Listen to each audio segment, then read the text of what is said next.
Hey, Go Knucklers, it's Flo, and welcome back to another edition of Go Knuckle Talk with Flo.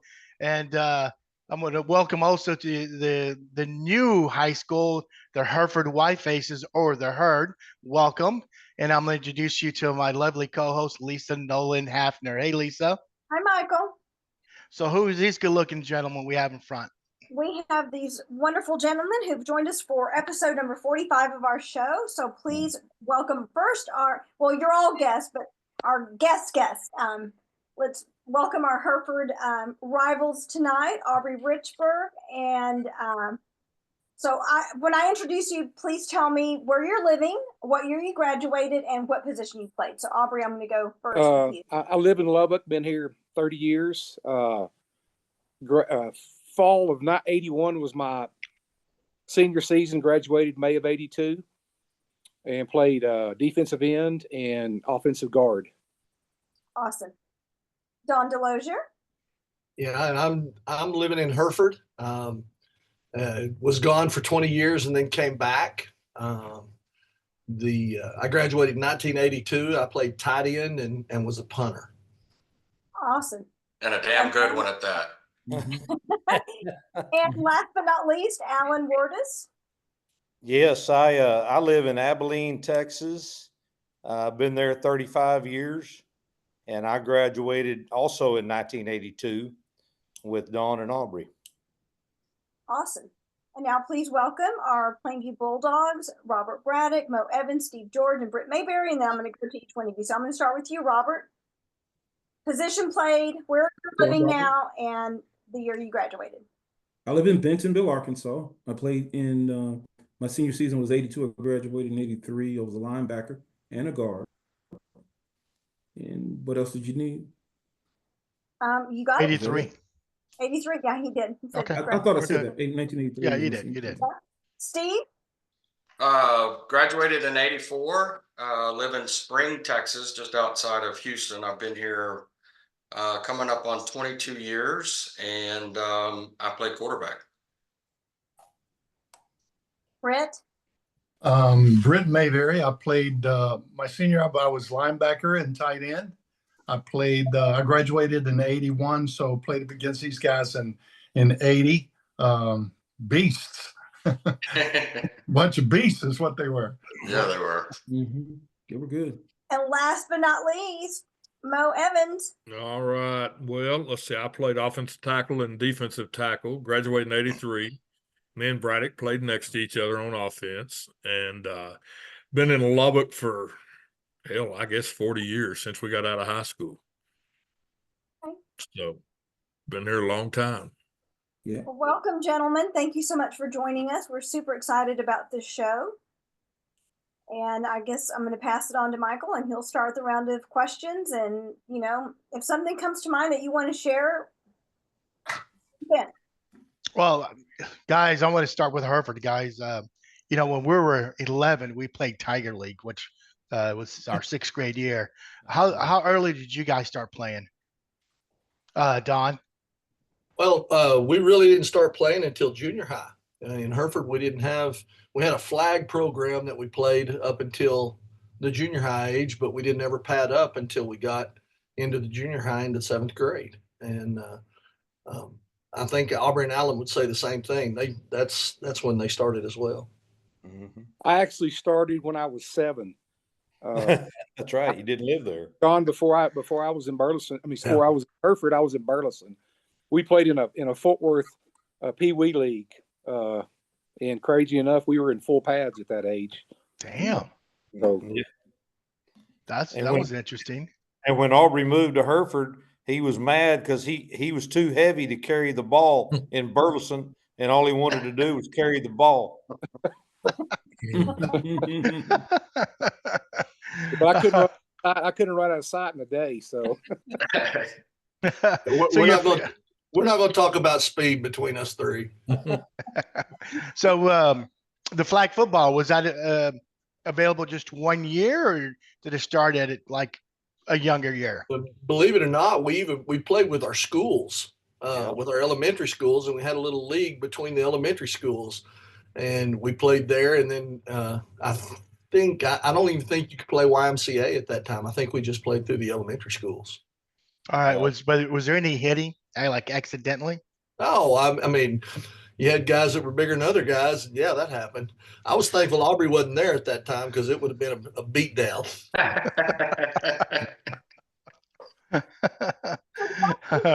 Have that program just because there weren't enough people interested in coaching, or the size of the town, or I mean, because Plainview wasn't that big either, so I don't really remember. My dad was the coach there for a while, and then Aubrey's dad was coaching too. And I don't know. I guess we just didn't have it. I'm not sure there was a very good reason. And I don't even know if they do now. Do they now, Don? They don't have, well, we have some teams that travel and play tackle football, some little guys that travel and play. They don't have an inter town or nothing in Hereford for just the league, but they still play flag football. Okay. Well, I just wanted to comment about this. It just comes to mind the fact that y'all didn't have, like the Tiger League, like in Plainview, or like what you had in Burleson, and the fact that y'all were so good is a testament, A, to your coaches once you got to, middle school and high school, and then B, a testament to the level of athletes that were already there, because you didn't have a head start. Like our guys had a head start by playing in Tiger League. They had a head start on learning plays and, full contact football. And so, kudos to Hereford and you guys and the coaches that you were a powerhouse, considering that you didn't have that head start. I think that's pretty remarkable. Well, speaking of coach, go ahead. I'm sorry. Go ahead. We had a head start, but we still couldn't beat them. I was about to say, gosh, what are you trying to say? Well, yeah, I know. We weren't tired of football yet. We were still hungry. It's a good point, Alan. That is a good point. I can tell you a funny story. My 7th grade year, I can remember playing Plainview, and half the guys had beards, and I thought, what the heck is going on? I mean, big guys, and we had a few big guys, but y'all had some creatures. And we had to go out and try to figure out a way to catch up with you guys. So y'all were very good from the time we started in 7th grade through of course, senior year. But yeah, it was a great rivalry. Was Coach Compton there when you guys started football? Yeah, Donnie, would he come in our 7th grade year? He came in our 7th. Before our 9th grade year. Okay. I mean, I think it was spring of our 8th grade year. He came before we were in the 9th grade. Okay. And so he wasn't there the whole time, but he was there, there when we were in middle junior high, when we were finishing 8th grade.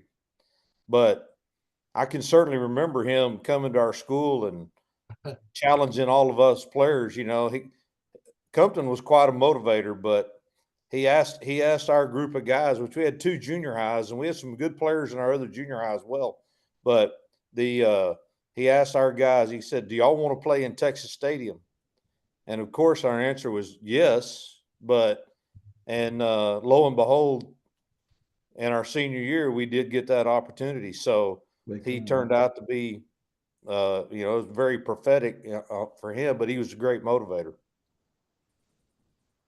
So coming into your middle school to motivate you guys, did he have an influence on the coaches in terms of learning his system of coaching and his plays and that sort of thing, so that you would be prepared for when you got into high school? There's no doubt that's right.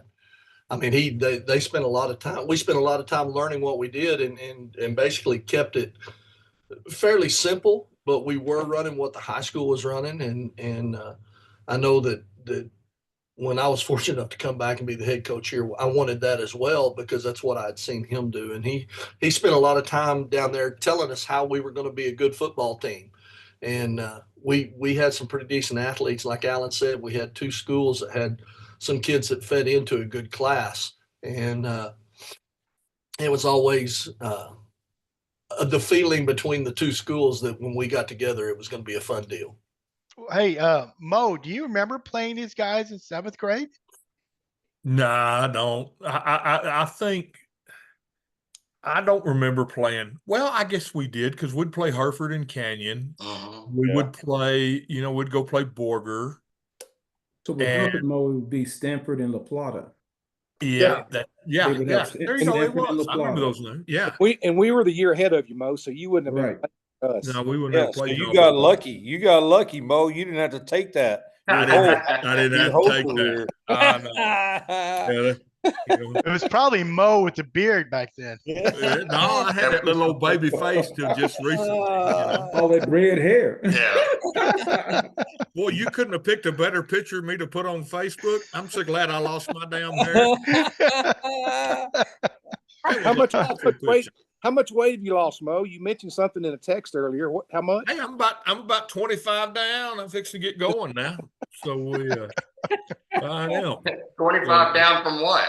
Oh, a bunch, a whole bunch. You remember when y'all remember I don't know what year it was, but was fixing to start 2-a-days, and I always think every time I try to lose weight or anything, I always think of Coach Sherwood. He come in one day and he goes, "Boys, I've lost 30 pounds." And old Ed Moore, the only one that could ever get away with it, he goes, "Why, hell, Greg, that's like taking a bucket of water out of the ocean." And it just Coach Sherwood off. Yeah. That's that. What about you, Robert? You remember playing these guys? Well, not these guys particularly. I sure do. We grew up playing Stanford and La Plata. So where's La Plata? It was in Hereford. There It's were kind of Oh, that's the name of the one team schools. was the Okay. kind of blue Okay. team, the other one was kind of whatever that color was.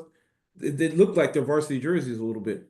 Alfred Ball and that class, and then when I got in high school, Don was the tight end. I was outside as a junior, so we lined up inside. As a sophomore, I was an inside linebacker plugger behind Benito, and then I saw some of Aubrey as a guard kicking out and stuff. I remember Aubrey, not from Plainview, but I remember from Tech. And I tell people, I'm not ashamed to tell this story, Aubrey. In the second half, on the opening kickoff of the second half, you guys did those kickouts. You swing those guys out, and I'm running down, and I'm going to run past the first guy, and I get past him, and as I did, I kind of peripherally saw you coming. And it was at that time I knew I messed up. That's not the way it goes. I should have got some leverage and got down. I didn't. And when I kind of came to a little bit, we rolled, and man, I had bloodshot eyes the next day. And I'm not kidding. I'm not making that up. And I never had nothing against you, but boy, if I could clip you or catch you not looking at something, I was gonna put something in your face, man. Because I bit my tongue. The mouthpiece we wore, right? I bit right through that, and I don't remember biting through it except the holes. Well, I'm sorry. No, don't apologize. You're a man. You're being a man. I probably need to be taken down a little bit. Aubrey, do you remember hitting Robert when he was in Texas? Man, which was it? Was it my senior year, your junior? Y'all played us here. No, I'm talking about what year was it? In 1984.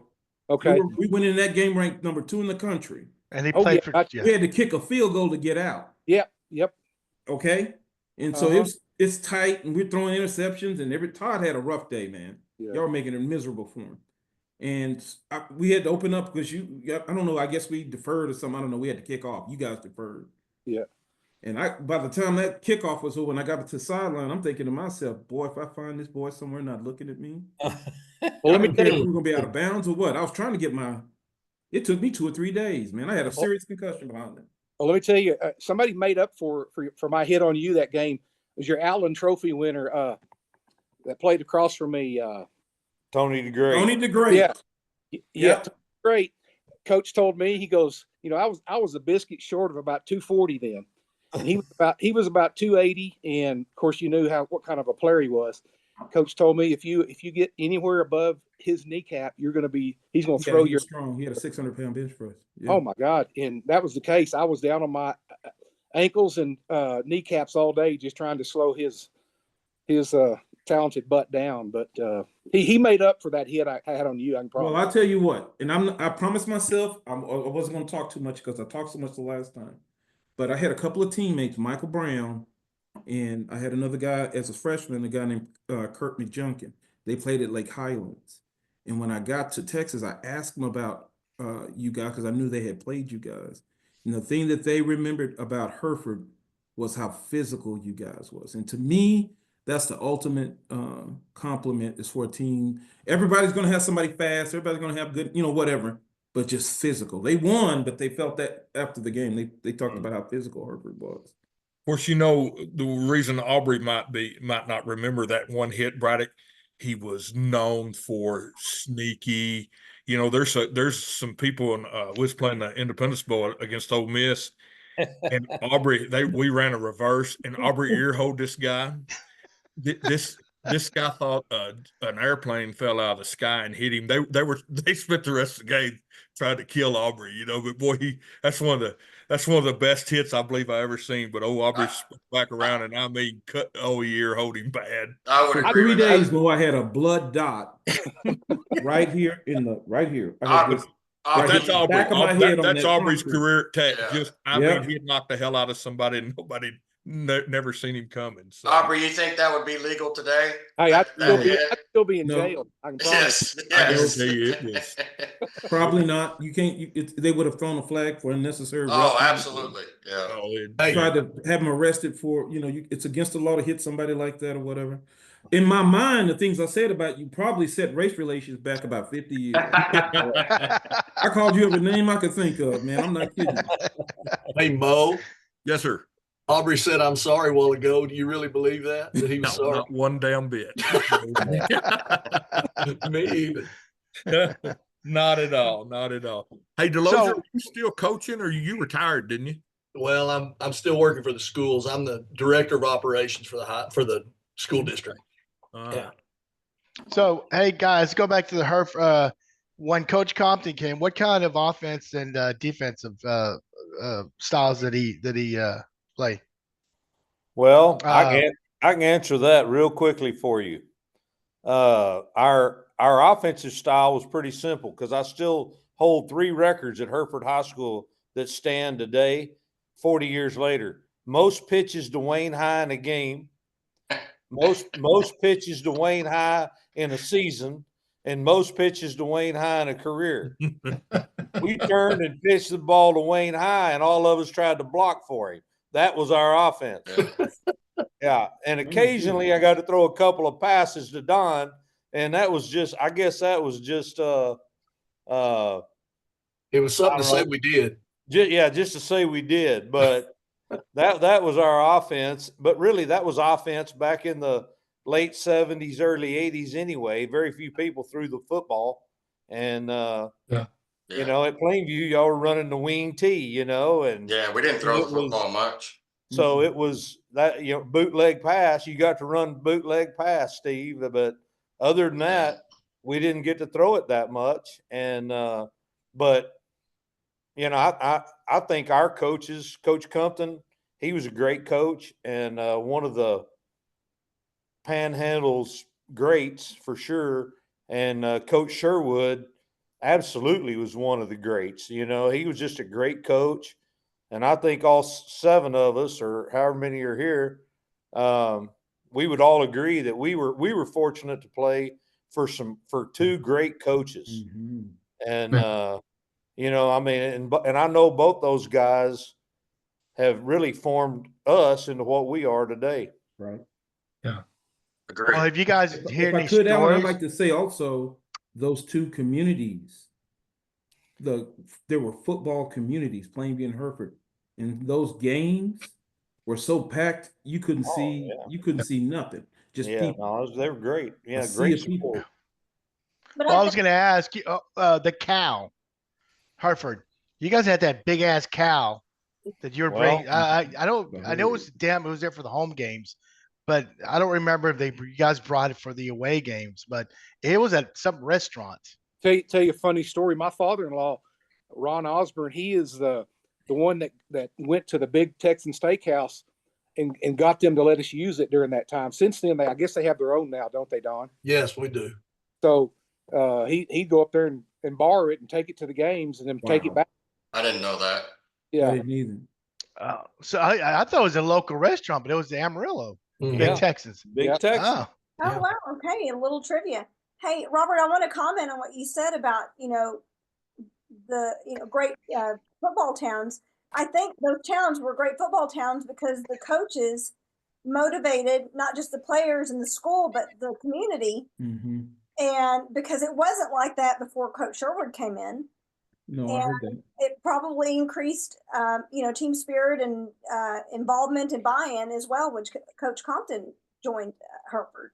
So I think Yeah. the coaches had a lot to do with transforming the communities into a football community that rallied around those teams and really elevated the game, elevated the teams, elevated, the excitement and community involvement. I know the Booster Club in Plainview really blew up after Sherwood arrived there, and probably the same for you guys. Yeah. But Yeah. you need to remember, I don't think Plainview ever won a district championship until Sherwood showed up.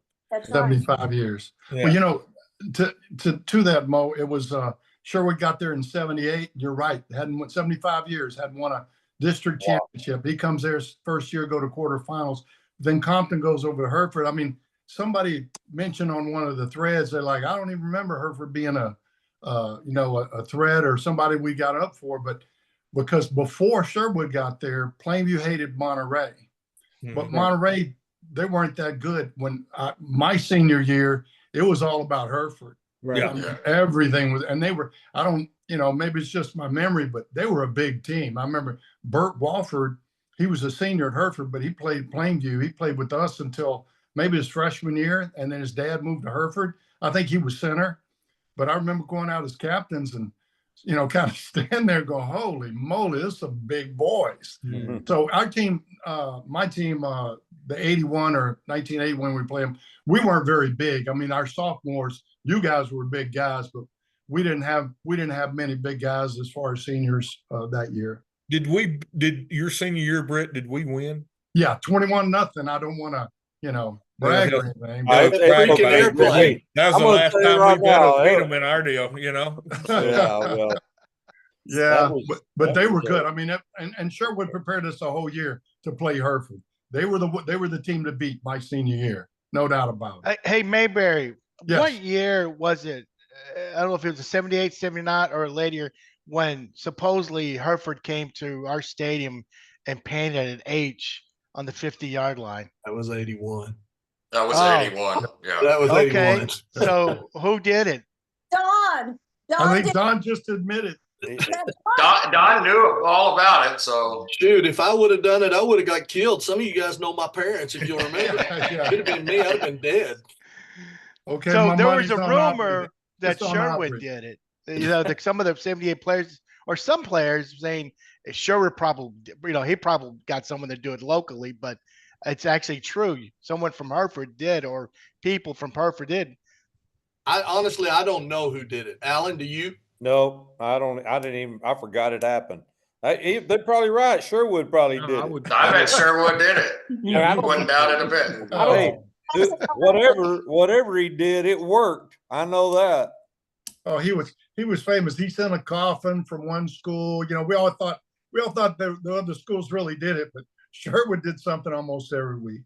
Yeah. Well, guys, when Steve, when was your last year in Hartford? My second year of 7th grade. So did you guys remember Steve? Oh yeah. Okay. Yeah, are you kidding? So- Are you kidding me? How could you forget Steve? Were you guys happy that he left, or were you guys like, No. oh, No, heck no. No. No. sorry, shoot. Steve. I'm We just did messing all with you. sorts of stuff together with Steve all through the years. Absolutely. I mean, it was always lots of emotion playing you guys. I grew up with you guys. I played at La Plata. That was my first time I ever played football was at La Plata in 7th grade. I used to go out, some of us stayed back. I stayed back in 7th grade to get a little bigger and a little stronger and be able to play. I remember going out and looking up to you guys. I remember watching Alan. I would go out after school and watch you guys practice. That was one hell of a team. You guys had athletes all over the field. Yeah. everywhere. And I think that created some rivalry because there were two teams that were very well coached, and there was a ton of athletes on the field on both sides, and it was a show. I mean, I also remember the audiences, the fans that came. It was packed. Yeah. I remember cars parked in the end zones, people all around and it was crazy. And it was that way every year for, a good 7-8 years of that rivalry. Well, let me ask. So you were our quarterback in junior year, and these guys were seniors, the Hereford guys.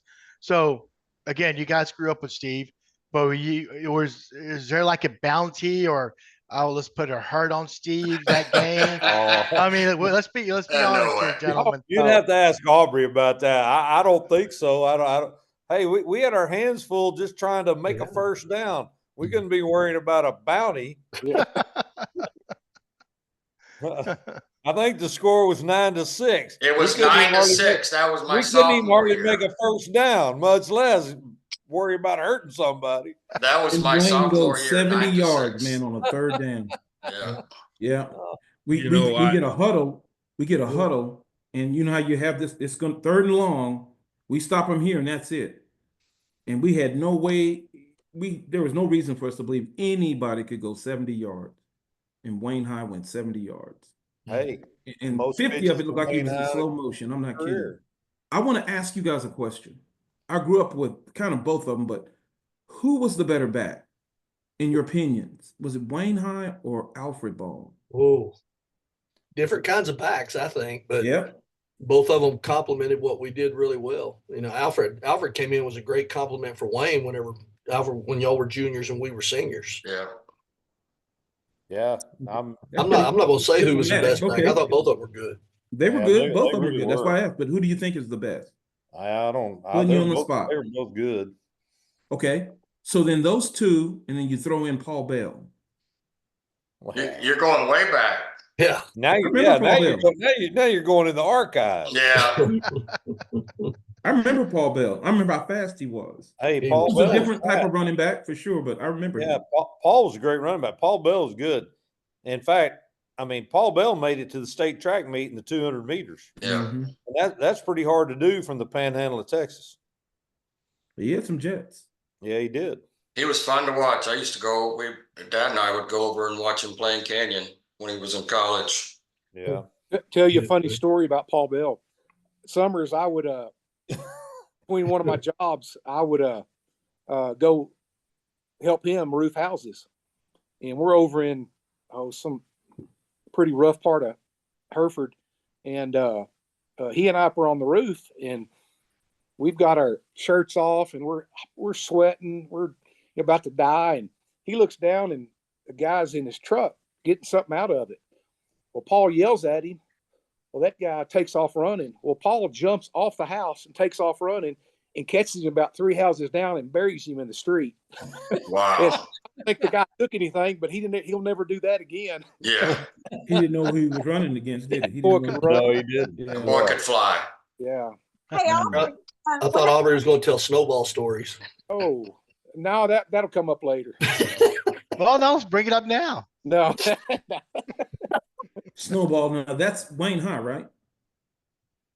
No, that was Paul Bell. Oh, I thought you said Snowball.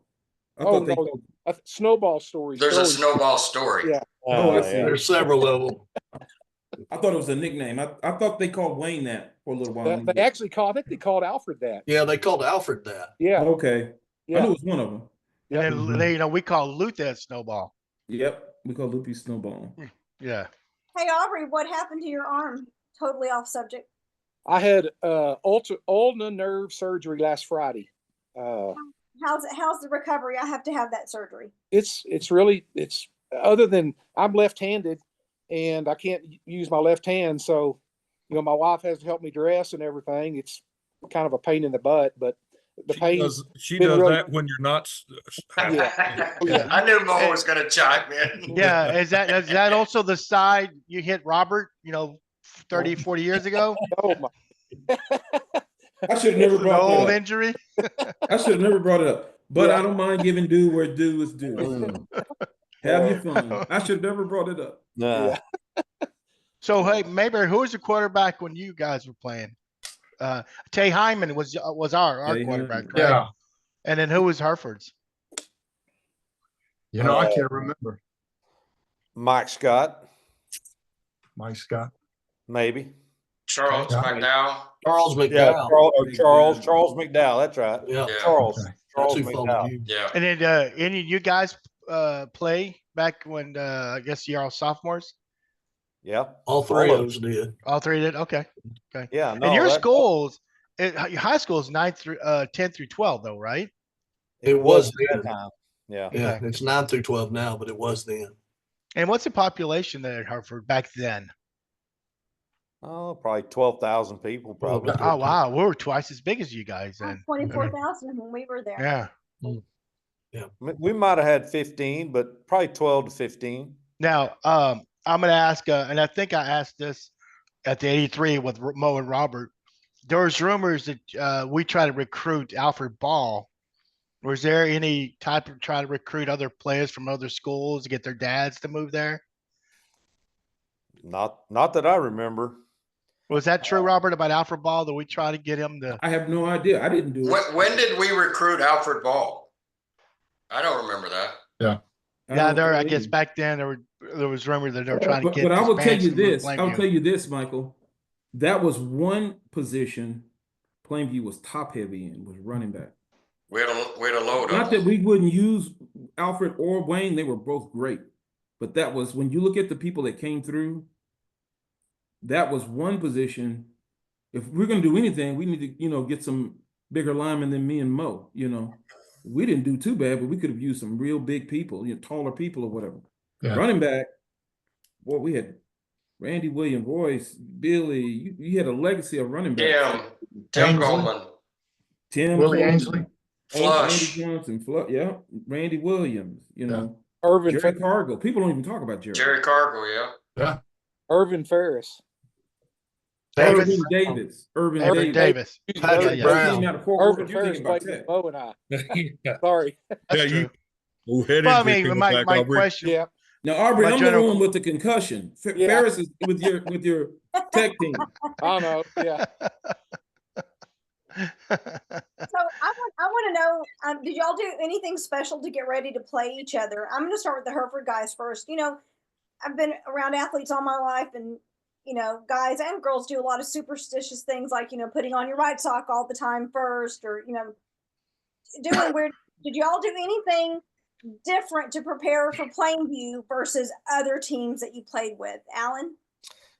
I don't recall doing anything really different, but I think one of the things Coach Compton did so good with us probably was that every game counted one game, and so it was, when we were playing Plainview, that game was just as important as playing Canyon.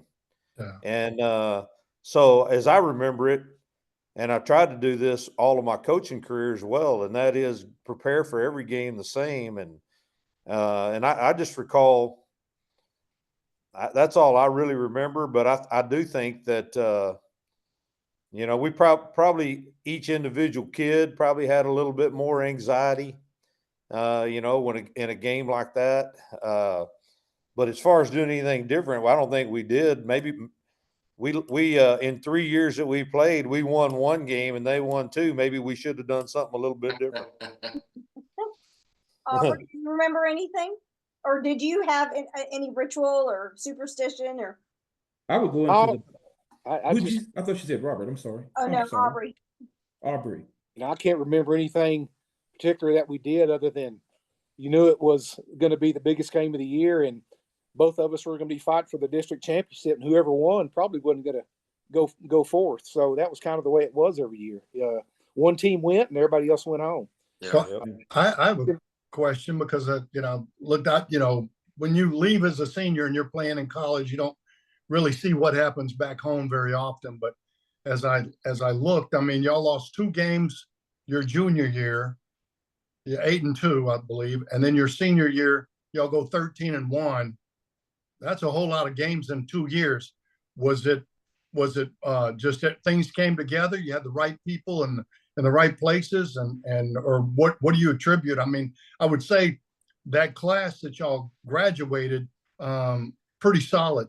So what do you think it was? Couldn't beat Go ahead, Aubrey. Yeah. couldn't beat Plainview. I mean, that was the same. The class, but the team before us, God, it was a good team, like you said, Yeah. and close. Just a matter of didn't play against you guys. Well, and it kind of all goes back together. The question before that and into this one kind of goes back together, because you look at the 3 years that we played them. You know, they won 2 and we won 1, but when we were sophomores, they beat us on the very last play of the game. They threw it back to the quarterback, and he scored to beat us on the last play of the game. When we were juniors, they whipped our tail in Hereford. They flew that freaking airplane around the top with that banner on. I don't know if y'all remember that. I do. I remember it like yesterday. Angry Red. Yeah, enough said. And then when we go back over to Plainview, whenever we were seniors, we have a physical, great ball game that we wound up kicking a field goal in that game and wound up winning 9-6. Yeah.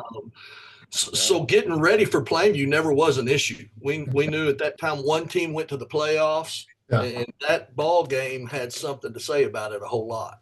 Yeah. And so we didn't have any trouble getting ready. Isn't that right, Alan? Well, I think that year I was talking about, I think y'all lost to Pampa the first game of the year. That's right. And then you lost to us, and that was it. That was it. You know, and then the next year, I thought about this a lot, but when we were juniors and y'all beat us, I can't remember how y'all did in the playoffs, but I'm sure that, you know, you played 2 or 3 games at least, you know, and then that next year when we won the game, we were fortunate to kind of get hot at the right time, really. I mean, we played good in the playoffs. We went to play Eastern Hills in Dallas, and they had some great players. I mean, they had a running back that was the Pony Express 2. What was his name, Don? Jeff Atkins. Jeff Atkins, yeah. And they were great.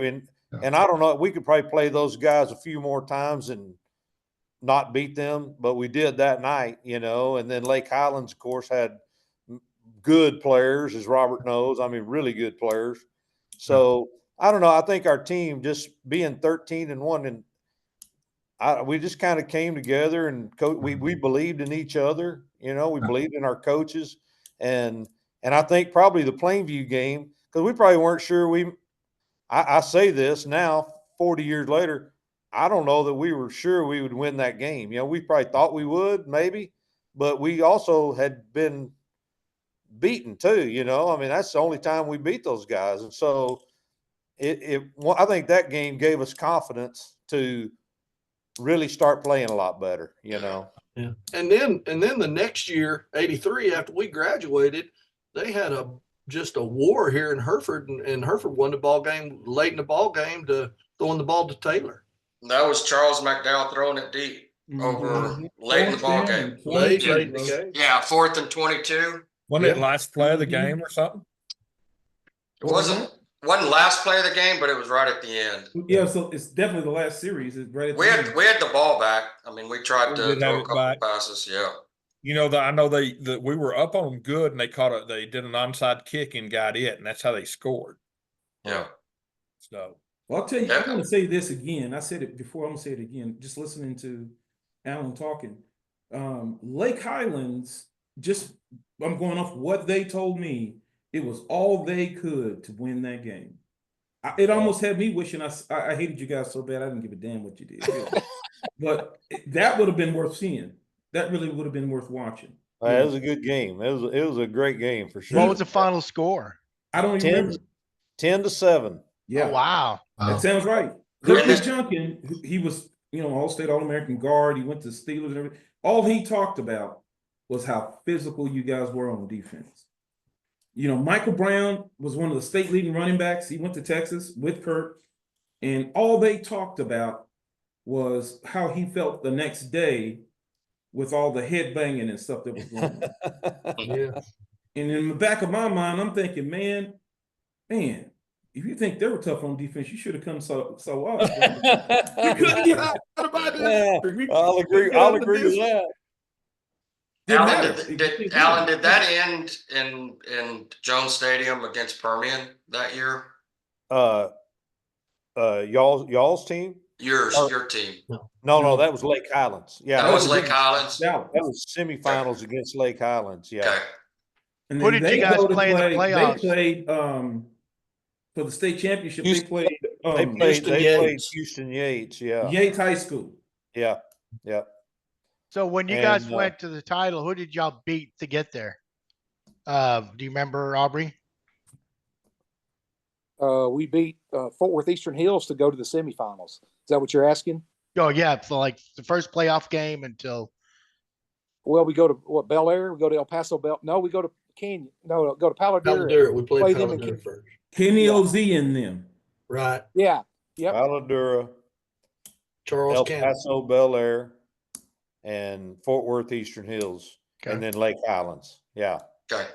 Robert, I'm going to ask you this, and Mayberry. I know back when we started as freshmen, the district was big. It included Pampa, the Amarillo schools, Borger. What year did they divide that? Anyone know? 82, I think. 81. Yeah, it was It after. would have been my after- sophomore year, 82. Yeah. Well, they split we had two different conference or divisions. When Okay. they did that, they also let 2 representatives in the district go. Mayberry was already out in Las Cruces at that time. Yeah, I was gone out there eating green Britt wasn't a chili. bad quarterback. I know nobody even remembers that. Britt Mayberry could play quarterback. Yes, he Yeah, could. You look at him right now, he kind of looked Grizzly Adams or whatever. He was a pretty boy quarterback. They Yeah. could hit. You know, I was going to tell them. They mentioned how they won. They got beat at the last play. Let me They see. put That was you. 70. Let me see. That was 79. Last Yeah. play of the game. You're lucky it wasn't me in there because I couldn't run like Jeff Gould did. Jeff scrambled. He went crazy, and that was amazing. That was a wild play, but that was a well played game too. That was a good game. Hey, this is off topic, Brett, but I got to ask you. There's a kid in Plainview right now playing quarterback. His name's Mayberry. Yeah. Is he kin to you? Yes, my cousin's son. Yes. He's a good little old player. Yeah. Good family. Yeah. I've seen him play 2 or 3 times. He's a good little player. Yeah. Yeah. He's something special. He really is. Yeah. Well, But his whole family, all the Mayberries there, just my family, we've all left, but the ones still there, they're probably glad we left, but they're a good family. The whole family, they're solid as a rock. They're good people. But well, thank speaking you. of, I'm glad to I'm hear sorry. that. Thanks. Speaking of family, Aubrey, you ken the Brent, our Brent Yeah. Richburg. He's a cousin. Okay. I knew that. Okay, I didn't know. Yeah. Okay. Hey, And- go on. Why did they divide the district? That's a good. I believe question. they did it behind enrollment. The enrollment started peaking up. Yeah. And they expanded 5A, and then they split the district in half when they did that. Okay. So It's the same problem they have in the state of Texas right now with population growth. And I remember, I don't remember all the details, but I remember that the classifications expanded because of the enrollments did.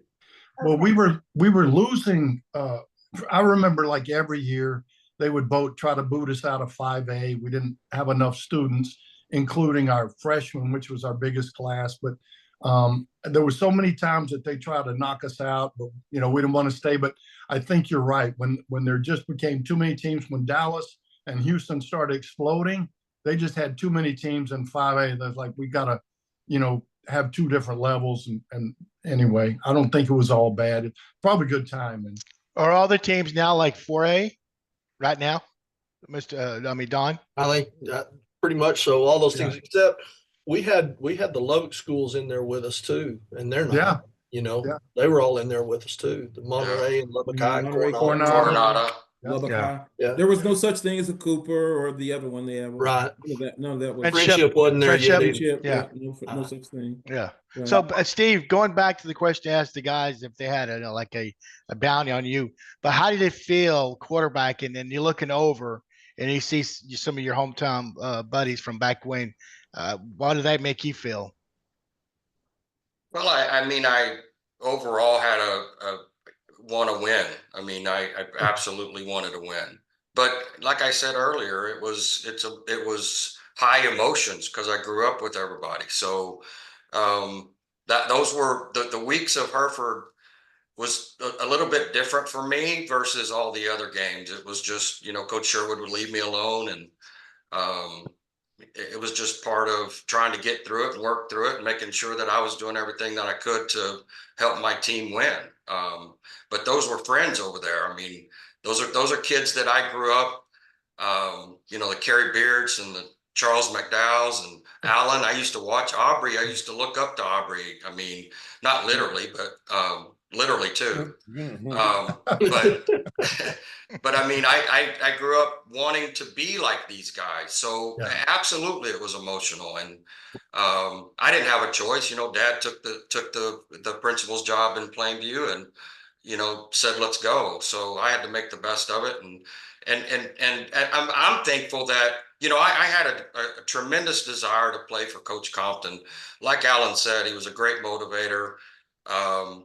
Dad loved him. I fell in love with him and could not wait to play for Coach Compton. And then we moved. So, but I had the best of both worlds, because I think Coach Sherwood's probably one of the greatest high school coaches that's come along in a long time. No question. And I'm tickled to death that I got to be a part of both of them. And he shaped my life and to where I'm at today. And I have great friends in Plainview. I have great friends in still in Hereford that I grew up with, and I still, I was the fortunate one. Yeah, it was hard on me emotionally to play against my best friends, but ultimately I wanted to win. I was a competitor, and I knew that they were competitors too. So we gave it hell every single night. So. Well, you're talking about your dad. Who took the principal job when he left? Who was the principal there at Hereford? I don't know that. Oh man. Hey, Ron we don't Geyer? even know that, huh? Was it Ron Geyer? Was his name Mr. Geyer? Probably he was our principal, so yeah. Yeah. So the question I was going to ask you, your dad and that principal wage anything during a game, like during the games? I don't. That was. No. That was Lamont Beach. That was my dad and Lamont Beach, the superintendent that did all the bets. And I think Beach had to roll a football across midfield with his nose. I remember some stupid stuff. Yeah, I knew Lamont Beach very well. His daughter and my wife taught together for years, and man, I was a great man right there. Great man. Yeah, great man. A mess. Forgot about Lamont. Yeah. Well, Mary, you're the oldest. Sorry. Why do you think this rivalry started? When you mentioned Jay mentioned it was mostly Permian. So was it 80 or your year when this rival started? And why do you think it did? I think it started in '79. Again, Sherwood came to town, and Monterey was a rival before because they beat everybody. But then in '78 they just crushed Monterey, and I think Sherwood just wanted a new mindset. He picked a new bully on the block to go after, and I'm sure he knew Coach Compton over there, and they were like, we're going to get this thing going. He knew what was ahead. I mean, you got good coaches, good players. I also think the towns are a lot alike. There's a lot of corn-fed boys in both towns. When you're playing Lubbock and Amarillo, we would say that they had more money. But we were going to try to match them.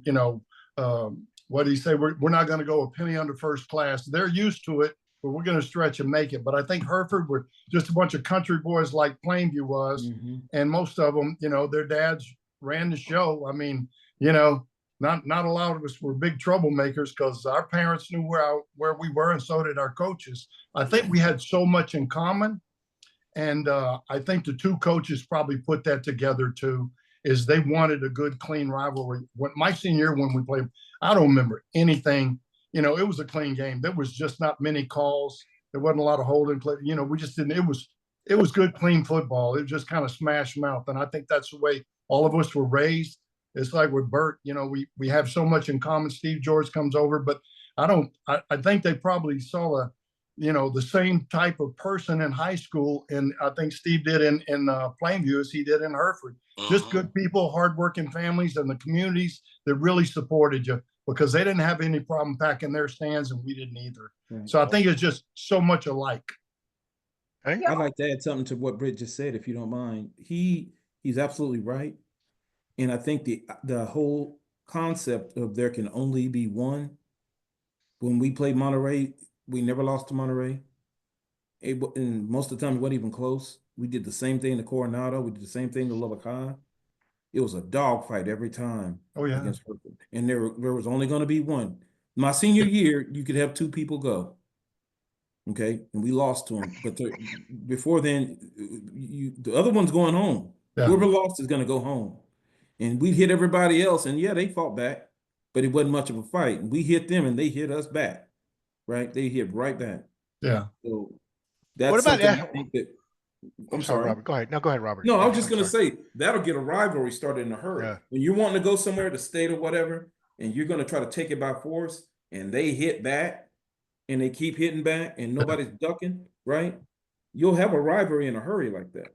Yeah. What about Estacado? I know we played them. Hereford, did you guys play Estacado? No. That was another tough opponent, wasn't it, Robert? Yeah, or Mo? Of course they were. I mean, when you look at Estacado and you start looking at Oklahoma's roster and you start looking at Texas, and most of them come out of Lubbock. Really. Yeah. Rays. I mean, you can go on. Shepherds. But we always that was our pregame or our. That was our first game. First game of the year. Yeah.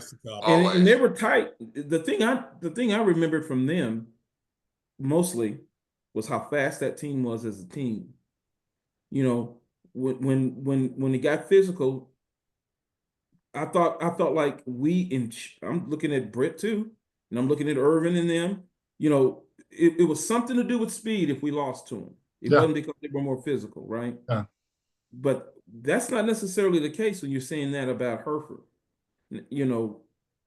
Monterey, they had good athletes, but we beat them up. And we beat Coronado up, and we beat Lubbock High up, and we beat Palo Duro up. We beat them up.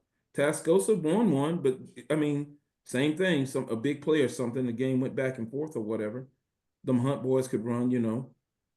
Hereford, you're waking up the next day, just depressed, and because you lost one thing, and then you right, about to go kill some rabbits or something, do something to get thrown in jail or whatever. Hey, our senior year, Robert, who was that Hispanic guy for Hereford? He was a big boy, but he had some speed. Raymond Martinez. Robert Martinez. Raymond Martinez. Raymond. Yeah, that was a big boy, but he had some legs, man. He ran the 100. Yeah, he could run. He ran the 200 too. He was a hell of a fullback. He sure was. Who was your quarterback then? Your junior year, Steve, our senior year. Beard, is that right? Charles McDowell. Okay. Yeah. Would you all agree? Did they have a Beard? Was there a kid named Beard? Yes, Carrie Beard. Yeah. Hey guys, would you all agree that having a rivalry makes you a better player and having a better team? It elevates your game. Absolutely. Okay. Why, Mo? Can you tell us why? Oh, you get ready to go play. And kind of what Britt said a while ago made me think of, just a bunch of old corn-fed boys, and but we were all alike, and so I always hated Aubrey Richburg in high school. We get up and go to Tech together, and we've been running together for 40 something years. And here's my Christmas present Aubrey gave me from Citibank. I'm sitting there, got me a toddy in it, and then, and because I met Aubrey, I met Delosier, and I'm glad Delosier's on this because I'm not the ugliest one on the podcast. And then we met Wardus at when because he was at Tech when we were there, and so and so we all and like some of I'm B and Myron, they just couldn't believe I was running buddies with Aubrey Richburg, really, and so my son got married and Myron and Aubrey got to talk and all that. So, and it's just, like I say, I think I commented on the text deal. Yeah. Talked to all these guys since I've talked to Steve and Britt, but Very true. Very true. Yeah, I think there's one other thing I would add, because Mo just reminded, because Mo was at the field house a lot, and so was Robert Braddock. Robert Braddock is slinging concrete, showing up the field house 5, 6 o'clock to get the workout in. I'm roofing and I'm farming and doing all kinds of stuff. But you get to the field house at the end of the day, you may or may not have changed clothes from what you were working in, but you showed the field house, you got in your weight, and sometimes you run in your jeans. And you do it because that guy in Hereford's doing it too. And you can't give them an edge. So you finish work, and you do what you can to meet your buddies up there. And the ones that don't show, you drive by the house and say, "What the hell happened, dude? You let me down." Yeah. Do a drive by the house. But I think that's, again, having that rivalry, knowing that they're doing all the extra stuff, so you can't cut any corners. Yeah. I had a key to the field That's house. the thing, that after you play them on that Friday night, you have to play the next week, and however long you play, but you're already thinking about them for next year. And you go from that game, you're thinking about them every day, win or lose, to the next year. I mean, you guys all agree. I know that I think Don mentioned or Alan said that, you take every game, you look at every game, but you circle that damn date, Hereford and Plainview. Come on. You guys look for that one day y'all played each other. So I want to go back. You guys said it was all the stadiums were almost full, either Plainview or Hereford's. Yeah. Don, how did the fans, the students, treat you guys when you come in? Were we nice? Were we assholes? I mean, let's open up. I can remember, and I think this is real. It may be stories that you hear, but like I can remember pulling into Plainview in junior high and our bus getting rocked. And people throwing rocks at us as we're coming into town. Mo? And I would not be surprised if it didn't happen when your buses rolled into Hereford too. I wouldn't think that it might not have. We just got cut. But I know that really with these guys here, there were 2 or 3 things. We got to know all these guys through the other sports too, in basketball and in track. We spent a lot of time with the Plainview guys during that time and got to know them. And that made that rivalry even a little bit more intense, because you wanted to beat them. You knew them and they're your friends, but you wanted to beat them. And I think that it was healthy, but I think that it did get wild every once in a while. What about you, Aubrey? You hearing his stories? I mean, not maybe any bad things to you guys, but maybe some of your friends who came to watch y'all play. Were there any stories that Plainview was not very nice to y'all? Luckily, I think we were separated enough in the stands. We didn't have any issues, but I can remember, like Don said, I can remember in junior high, and this is kind of where I realized, God, we better get put our skin strap on real tight, or something bad's going to happen. But we go to Coronado, that junior high, I think, that had the walls was the out of bounds, and we go in there. And I think this was the time we got rocked, but I can remember we beat them. And then we actually had an escort to get out of the building into the bus. And I mean, it was something bad was fixing to happen. I mean, that's how intense it was. But you remember that, Alan? Yeah, no, yeah, for sure.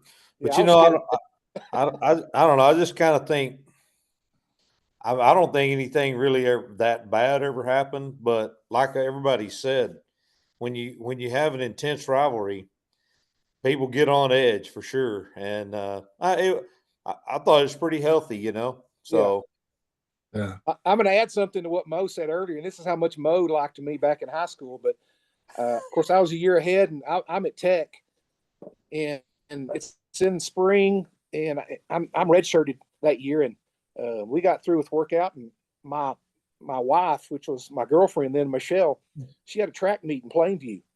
So I thought, I'm going to drive down and watch her run. So I go down there, and her parents are there, and somehow Mo finds out I'm there. Well, shit, he wants to kick me out of the stadium and kick my butt, send me back to the bus. So, can you believe that? I was going to go over there and talk to Michelle, see if I couldn't get him to fight, you know. So, Probably had too many beers. no, not then. I wasn't drinking. I didn't drink any beer till I got out of school, hardly. Yeah, I'm picking on you. Uh, Mo. I'm picking well, on hey you. Mo, Sherwood, that same Sherwood wasn't having that. Right. No, not at all.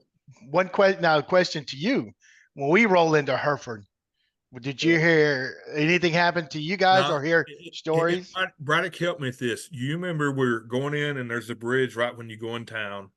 And you know, Coach Sherwood, we carried our helmet to school. We didn't talk. He didn't talk to anybody. Just he had us had our focus on the game. And it wasn't the Hereford game; it was every game. And I enjoyed that. I enjoyed trying to remember and get my stuff together. But we're coming in the bus. You didn't laugh. You didn't talk. I mean, our buses were just quiet. There was no crap going on, nothing. But we're coming into the into Hereford, and there's that bridge, the old train bridge. And someone wrote remember this, Brack? They wrote a sheet down and it kind of said, playing. And Sherwood jumps up, it pissed him off, jumps up and he hit his head on the on the top of the bus.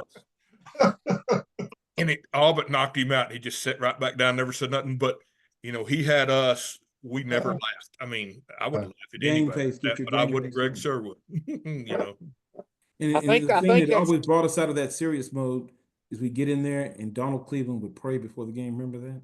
Oh, yeah. And everybody started giggling, snickering. Were we going to add, Aubrey, were we going to add something to that? I think it said, crack that dot's what the sign said. Is that what it said? I think that's what it said too, Aubrey. I think it said crack that dot. You remember him popping up and hitting the luggage rack with his head? Yeah. Yeah, and the headlines the following day after we got beat in the Plainview paper said the dot is cracked. Oh shit! I remember that. Do you remember that, Lisa? I absolutely remember that. So do I. I was my first year varsity, so yeah. Mayberry, what about you, man? Back when you went to Hartford and played, was there any incidents? Mayberry? Oh, what was that? I'm sorry. Was there any incidents when you guys went to Hartford? No, you know, there really wasn't. I mean, everything was butter smooth. And again, I mean, same thing. We played, you know, against each other in 7th grade and 8th grade, you know, so we knew a lot of the kids we were playing against, but not any incidents. I mean, it wasn't. It was just a big football game. I remember Sherwood being just real nervous my senior year because you know, I think that's the game he was worried about all year because they're a big strong team and I can't remember, but they did something special too. And it was right at the beginning of the game, you know, right when all the teams are coming out. And anyway, Sherwood just made a big deal. Like, you know, you beat these guys and you're good. You know, let's prove, let's show them today we're good. And great game. Well, hey, Robert, I'm going to ask you because you have a good memory. Our junior year, something happened against Hereford. Hereford did something to us to the point when Hereford came to play us in basketball, we held a sign. Some 82 guys held some sign and said, "Congratulations, winning district." We were trying to show them like, hey, more respect, but something bad happened our junior year. Do you guys remember?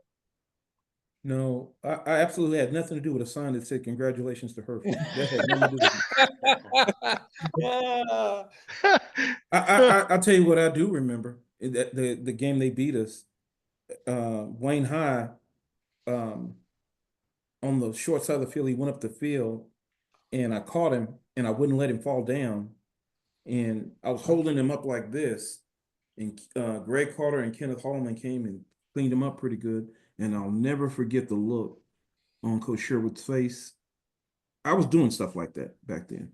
And he had a way of looking at you. He wouldn't say too much. He'd come talk to you in private, right? But it was just like total disgust. And I'm like, I went back to the huddle and I'll never forget, you know, all these people screaming and yelling. And I got what I wanted out of that, but it's not real team play. I remember that.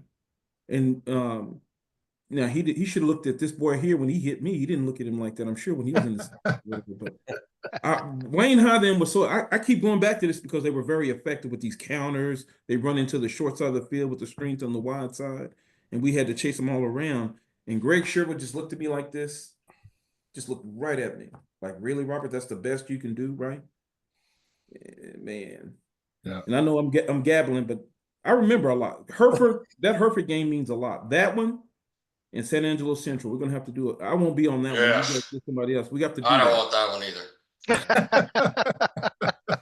Well, hey, Alan, who was your toughest opponent any year Plainview? It hasn't been any of these guys on here, but was there a Plainview player? And this is Robert's question. Thank you, Robert.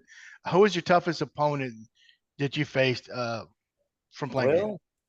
Well, man, all of them. But I think I know when we were sophomores, Don mentioned that game, and a lot of these guys, Mo and them, didn't get to play in this game, and Steve. But Plainview had a great team that year. Irvin Davis. Yeah. I think Igo was on the team, maybe. I don't know. Yeah. I mean, they had some great players that were in that class, and Kenneth Story. Kenneth Story, yeah.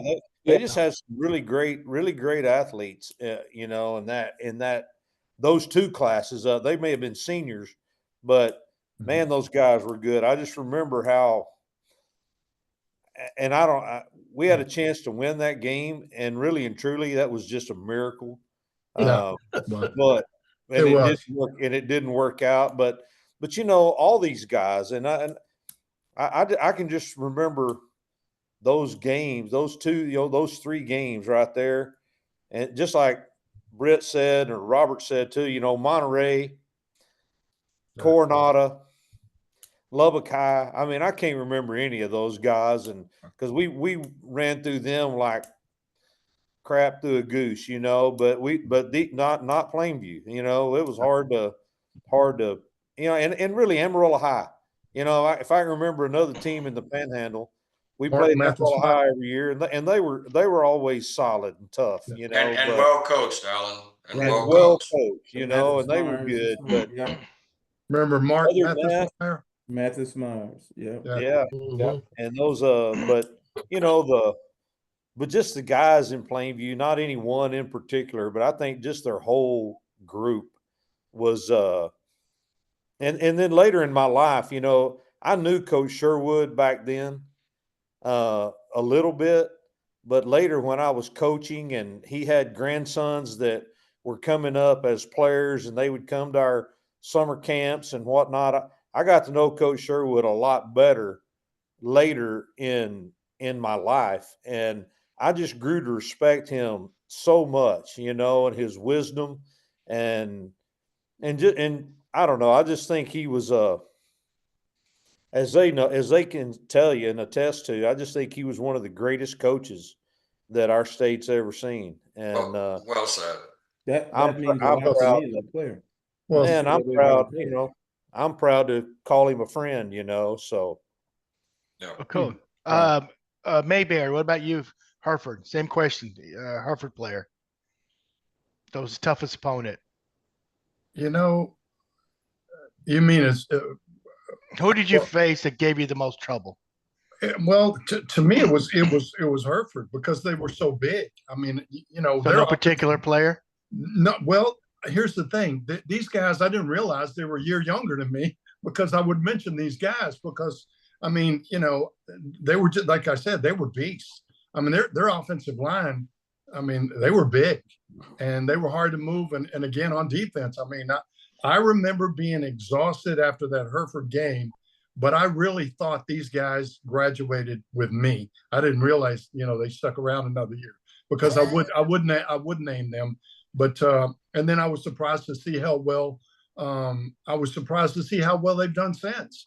I mean, it's very, I get back on the iPad and I Google them. I'm like, wow, I didn't realize all that. And again, I got sent a different way in a different league and playing football, way south. And I just lost track of these guys, but I knew them and I respected them as a senior when they were juniors. I mean, they were good athletes. And by the way, I think it all goes back to something that you just mentioned earlier. Both teams were well coached, and that's a team you got to be afraid of. It's not the talent, because Sherwood made good players a lot better than they were. I'm living testament to that. He made me a lot better than I was actually set out to be. But I think Hereford in the same, they were great coached, and that's the guys you got to be afraid of. And I think West Texas exemplifies that. Cool. Well, hey, Rob, before I ask you that question, I want to show of hands. Besides Steve George, who was held back? Hartford guys. Any other guys were held back? So they should have graduated with you, Mayberry. Yeah, should have. We're the same age. But... Same age. So Steve was supposed to graduate with us, 83.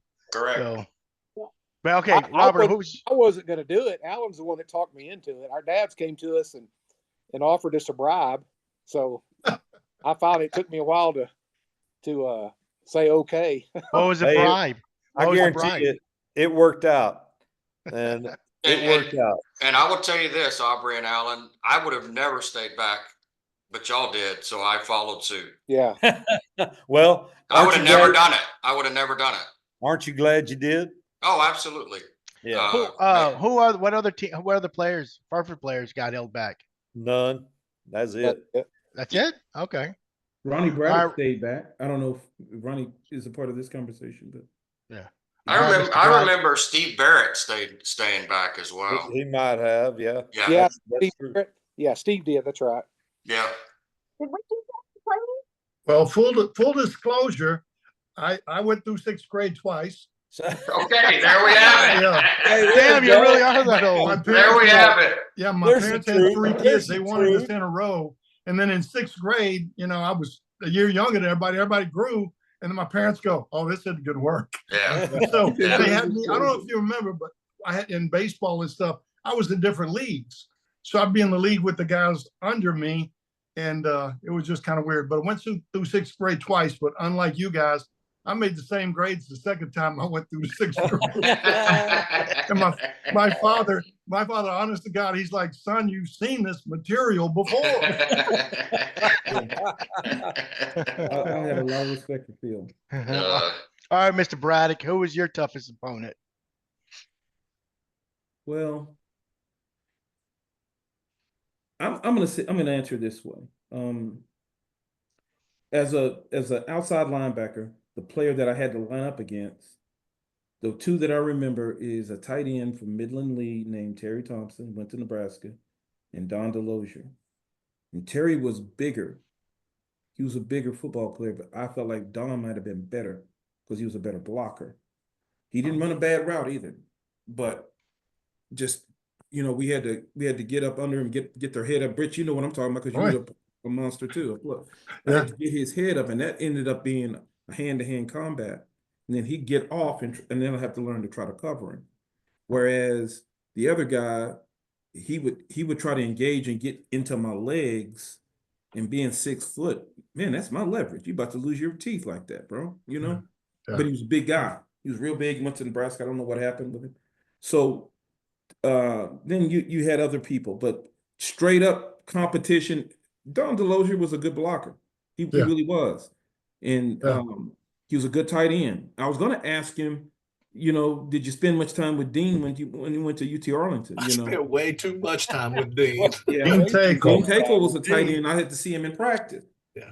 Terry Thompson was a kid that was about 6'5". And I don't know what Nebraska did with him, but he went to Nebraska. And I had to fight him in Midland 2 times. And we won 1 and lost 1. Aubrey was a guard, and I would see him on defense. But when I was on offense, occasionally, I didn't get much interaction with him, but I had a lot of respect for the fact that I'm asking my teammates in Austin about you guys speak to the level of respect, because you can't forget those guys, right? What do you think about this guy? I had to fight him for 3 years. What do you think about him? What do you think about this guy? It was kind of like that, right? So I know after the fact what Arby would do, because he did it in Lubbock. But this guy here, and I'm pointing at my screen like he can see me, I had to deal with him 2 years in a row. before he was a year older, but my sophomore and my junior year, both I saw him. I had a lot of respect for his ability to block and hang on to the block, get onto the block, stay on the block. I'm glad I got him as a junior. What about you, Don? I remember playing against both those guys, you know, and just the fact of how physical they were. You know, he keeps talking about how physical that we were, but the Plainview kids and Britt and Braddock they both were extremely physical, and you get through one of those ball games and you know you'd been through a war. And you know, we're running the toss sweep and we're trying to get to the boundary, and they're skating and playing well and separating and causing you frustration. And but it was something that was always a great rivalry and a lot of fun. The friendships that you make, and I brought that up a couple of times. I remember when Mayberry came to Arlington when I was playing at UTA, Yeah. and I remember to spend a little bit of time with him and just how much fun it was, how much I looked forward to seeing him after the ball game. Same here. Same here. But you know, there also was a guy named Schultz that played for Lake Highlands that was awfully good in a semifinal game as well. But those were probably the best ones in high school that I remember playing against. What about you, Mo? Me, you know, I of course Aubrey and you know, Sherwood, and they would always wind me up for a good player, and I probably didn't play that against Aubrey. You know, I mean, but you know, just a story of Aubrey, and me and Aubrey were talking about this when we was talking about the deal. The game in Plainview, our junior year and their senior year, you know, Sherwood told us, he said, hey, there's going to be a 4th down short yardage play. Okay. And he goes, so we put a play in, and it's basically what it was. He told me to take my helmet and stick it right in Aubrey's nuts. Okay. And he told Steve, he said, when he says, you throw the ball right at his head. Okay. So he'd go down, you know, when I put my head down and hit him there, he'd go down, throw the ball, and then tight end just slipped out and turned around. It worked perfect, except for the damn tight end dropped the ball in the end zone. You know, we could have scored right there. Yeah, So anyway, the tight end, I'm not going to name him. He's my accountant, and just kind of a funny part of the story that still goes. He'll do my taxes for me, and he'll send me a bill, and I'll say, you shouldn't have dropped that damn pass. I ain't paying. Yeah. So anyway. Mo, he couldn't get over where you had your head, bro. That's why he dropped it. I know it. I got it down there and did exactly what he said. So, but I would say, you know, Aubrey, and, you know, there was an old kid that played center and defensive tackle for Amarillo High, and his name was Jeff Jurgen or something like that. And he was just he was a lot smaller than me, but boy, he had some technique, and he was a great, you remember him, Braddock? Yeah. I was going to ask you about Santiago. Yeah, we don't want to talk about him. I'm surprised I had kids after that one. You know? We would run a tackle trap, and he was about 5'2", and I loved running that tackle trap because you could just kill somebody. And they had it on film, and he went and he just sat in that hole, and I come running down there to trap him, and he hit me right where you don't want to be hit. Like that didn't like to kill me there, but he caught me good, you know. He handled him the rest of the game, though. Mo handled him the rest of the game. Yeah, but boy, that one he was like trying to block a little fire plug, you know. Aubrey, what about you, man? Oh, I'd say probably my sophomore year is the one I remember more than anything is Irvin Davis. Trying to tackle him, trying to just get out of his way. If you ever have an opportunity to tackle him, you better not get too high, or he's going to punish you. But he was incredible. And then my senior year was, I guess it was Barton. Mo, is that him? Who? He gave me Booger, yeah, Blake Barton. Blake Barton. He gave me more hell that 9-6 win we pulled out. I mean, I couldn't do anything. Sherwood coached him up, and you know, we had during film session, we'd always look at their feet to determine what play was going to be: pass, run, sweep, pull, whatever. And I could never read him. And of course, he was I remember him being a big kid. He was big, yeah. Strong. He's big. Yeah, and just got in my. He didn't talk any trash. Just kind of got after me, and Yeah. Quiet. yeah. Mm-hmm. Thing Well, about you him, know, he was a genius. We never figured out how Lived much in the weight smart he room. was. I should have sent you guys the 83 because I had these two. I had B. Terrell and Blake Barton. We had them on their show last year, and they really talked a lot of shit about you guys. Just FYI. So, Well, you damn right we did. Steve, what about you, brother? Who was Yes. your toughest opponent? Golly, I mean, obviously it was, I think of teams. I don't think of anybody special. I have some memories of, when Hereford played us and Coach Sherwood kept calling a bootleg around Aubrey's end. And I kept thinking, why aren't we running the other way? I remember telling him on the sidelines, why do you keep running to Aubrey's side? I mean, let's go the other way. But that was my fault. it was. But I think obviously it's Hereford, and that was my most challenging team. Another team though and Mo and I were talking, or Mo talked about it earlier, is we always played that first game against Estacada, and I promise you, man, that team was always would show up to play us very, very well and had a lot of athletes.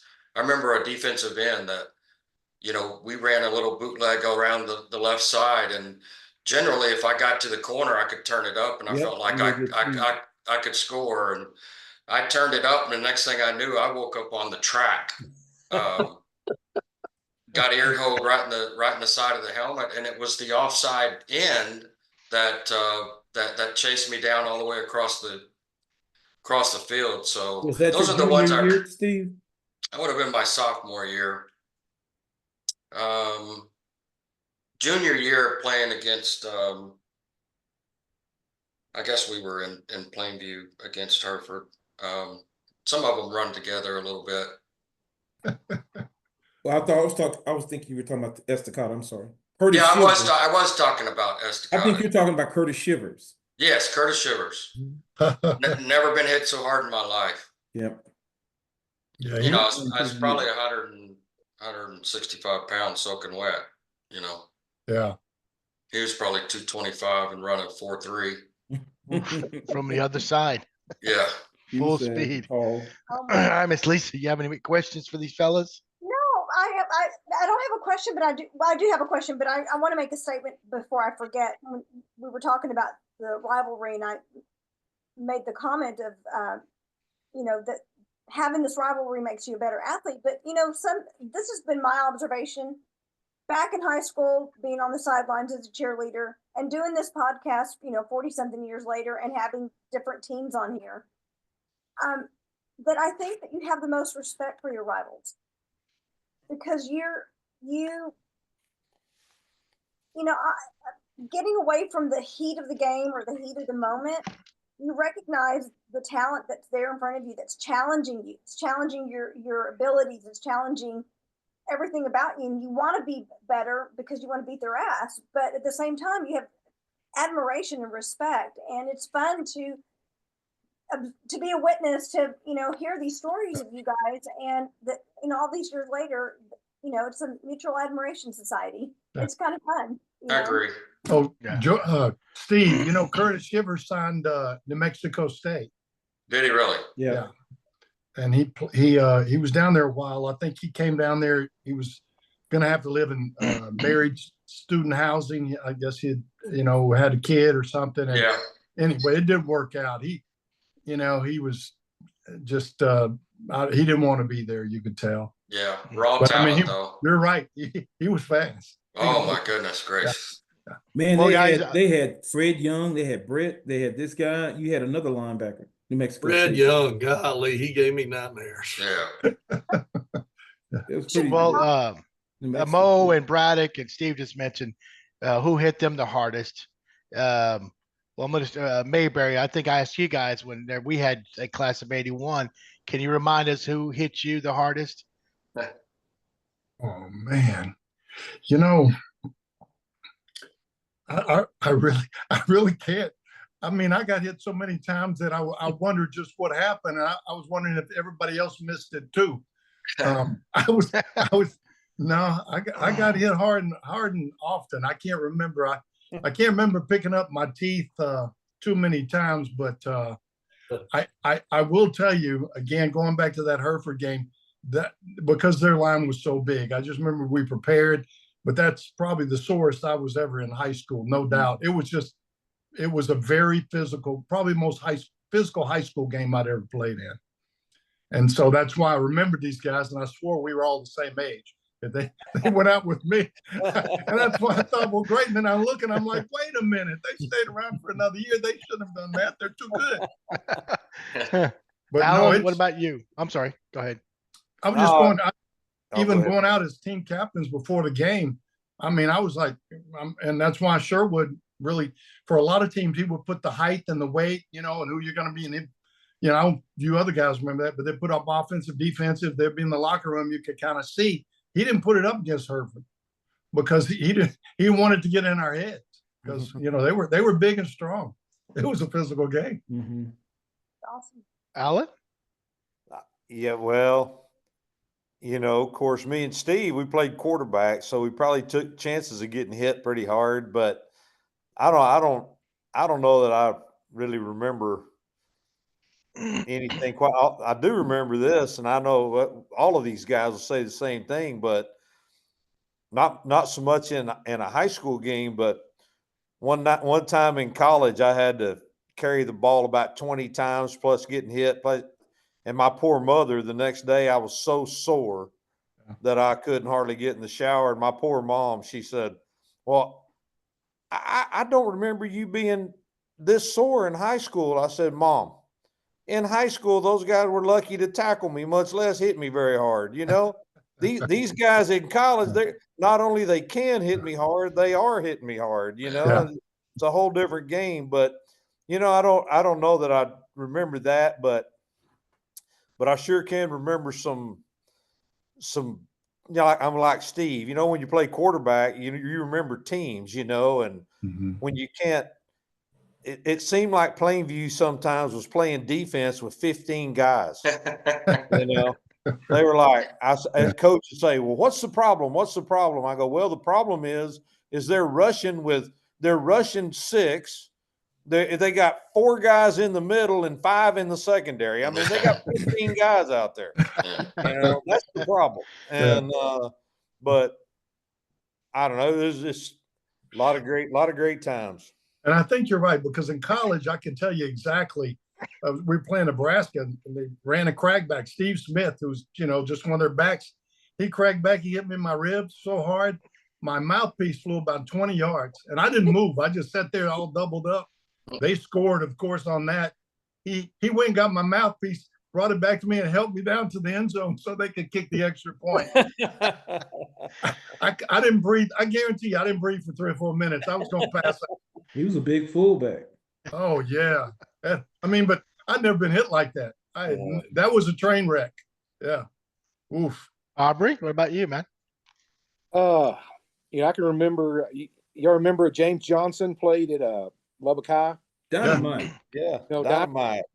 They came to, I believe it was my senior year, came to Hereford, and he was the stud for them, and of course we were pretty good, and he didn't have any help around him, but God Almighty, you wanted to stay out of his way. And I can remember defensive end, they ran a toss sweep, and they put him out there to come in and crack back, and he hit me, and I tried to act like it didn't hurt, and it did. Well, Trying to act like it didn't hurt. 2 series later, I was on punt team, and punt return, and we punt. Let me think here.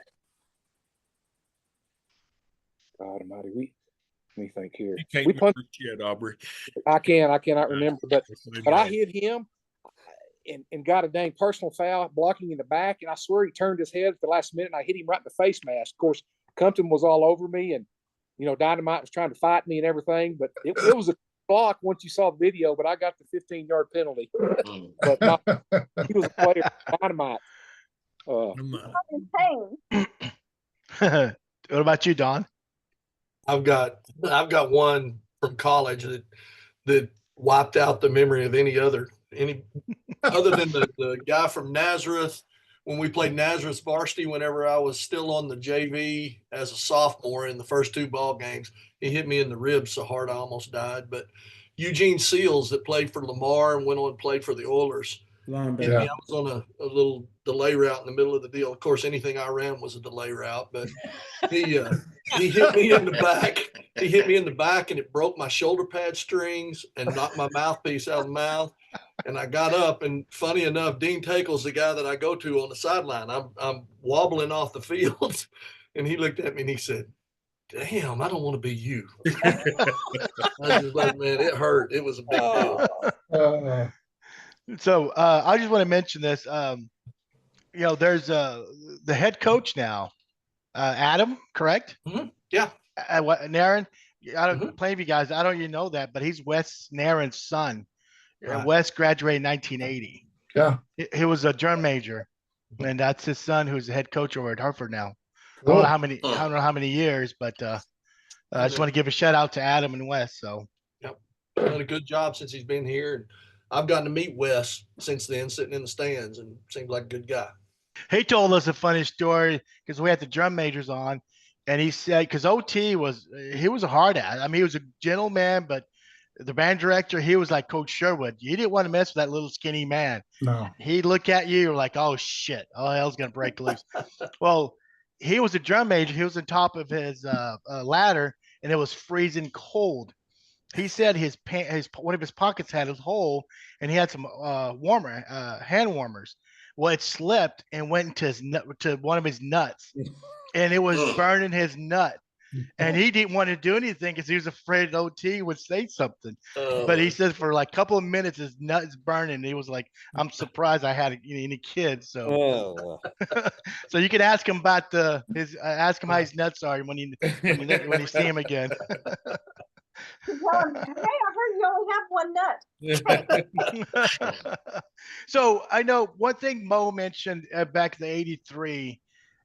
Mo, you mentioned about Sherwood. You were mowing the lawn one time. Yeah. You were drinking a cold beer. You're sitting down, and he pulled up, and Mo hit his beer. I mean, Mo, we're 21 plus years old. We're a young man, and I'm like, Mo, you'd hit that because there's a respect to your coach, even though we're of age of drinking. Was Coach Compton the same way? I mean, I know he was, but can you enlighten how much you gentlemen respected that coach?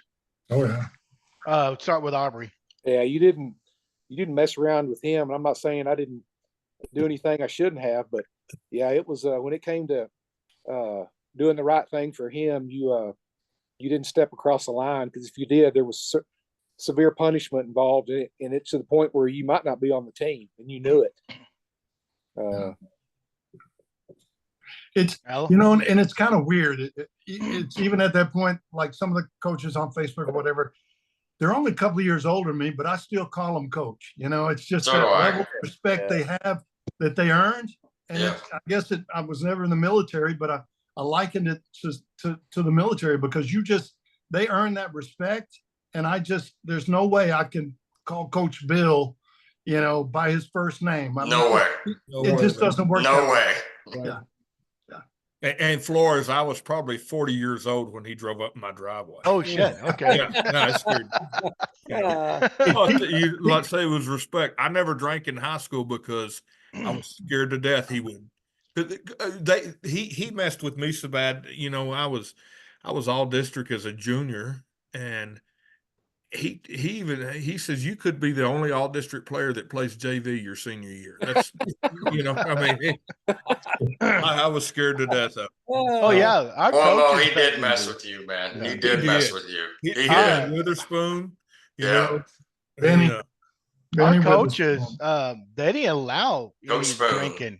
Yeah, they if you were drank, I remember the late Johnny Escobar. He ran. Well, I guess they were called.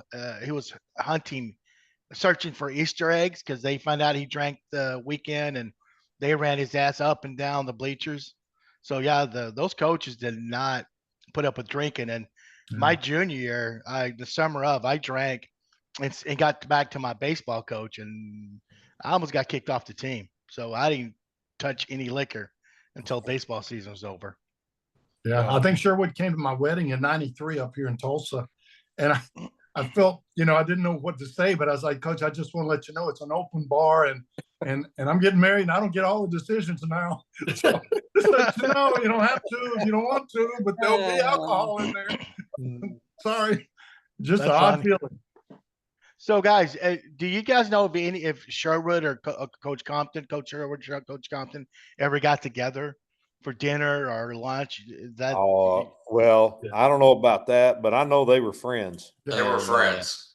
okay? And I they think had maybe through the coaches association, all those coaches got together at some point. Yeah, Okay. and they were really good friends, and they had a lot of tremendous respect for one another, for sure. Yeah. And Coach Compton, Aubrey alluded to it a little bit, but he got inducted into the Texas High School Coaches Hall of Honor 2 summers ago, and I was fortunate.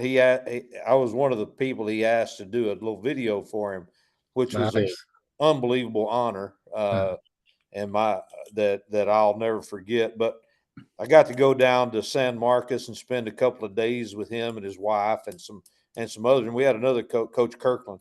But just when the director of the Texas High School Coach Association stands up at a dinner and there's only a few people there, and he says, this is the highest honor that we bestow on a high school coach.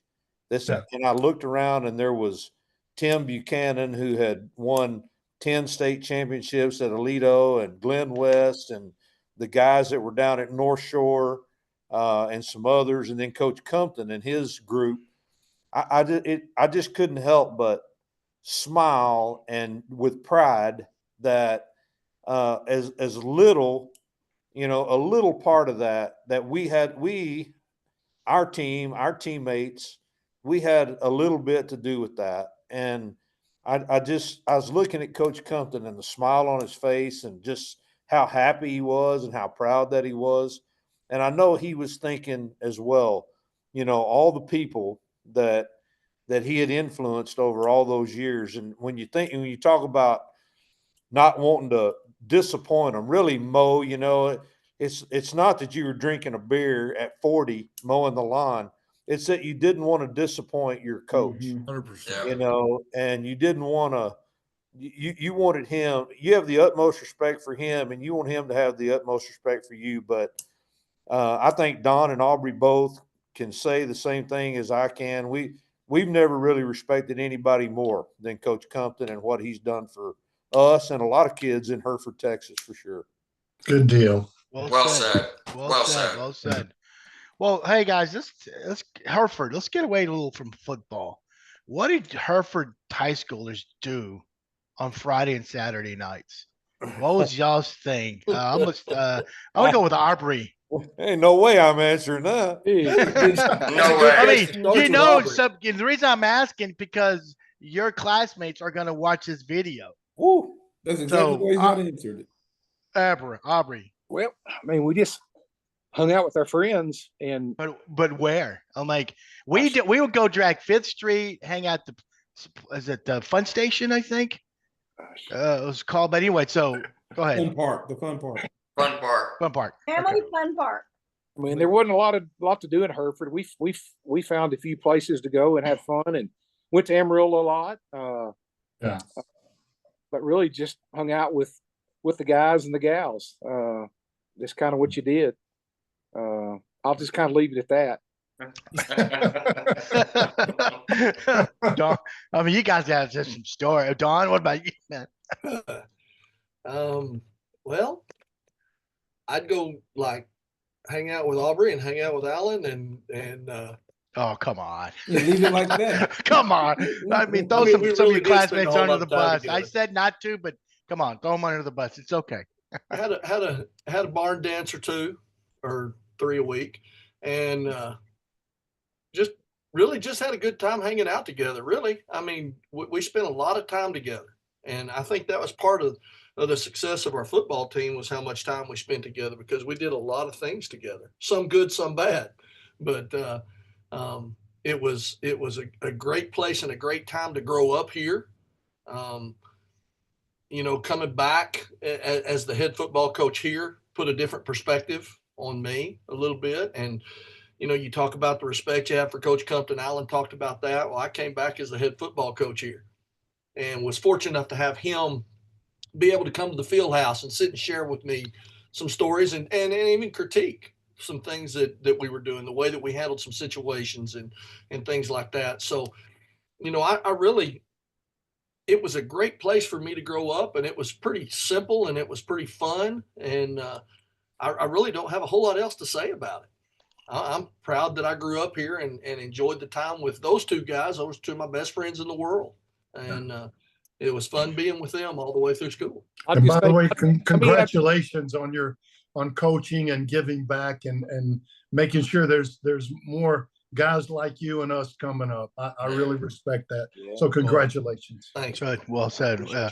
Alan, come on. We need to hear something well, good, man. There's not that much dirt. Dirt. I mean, Aubrey probably has a little more dirt than he really wants to share.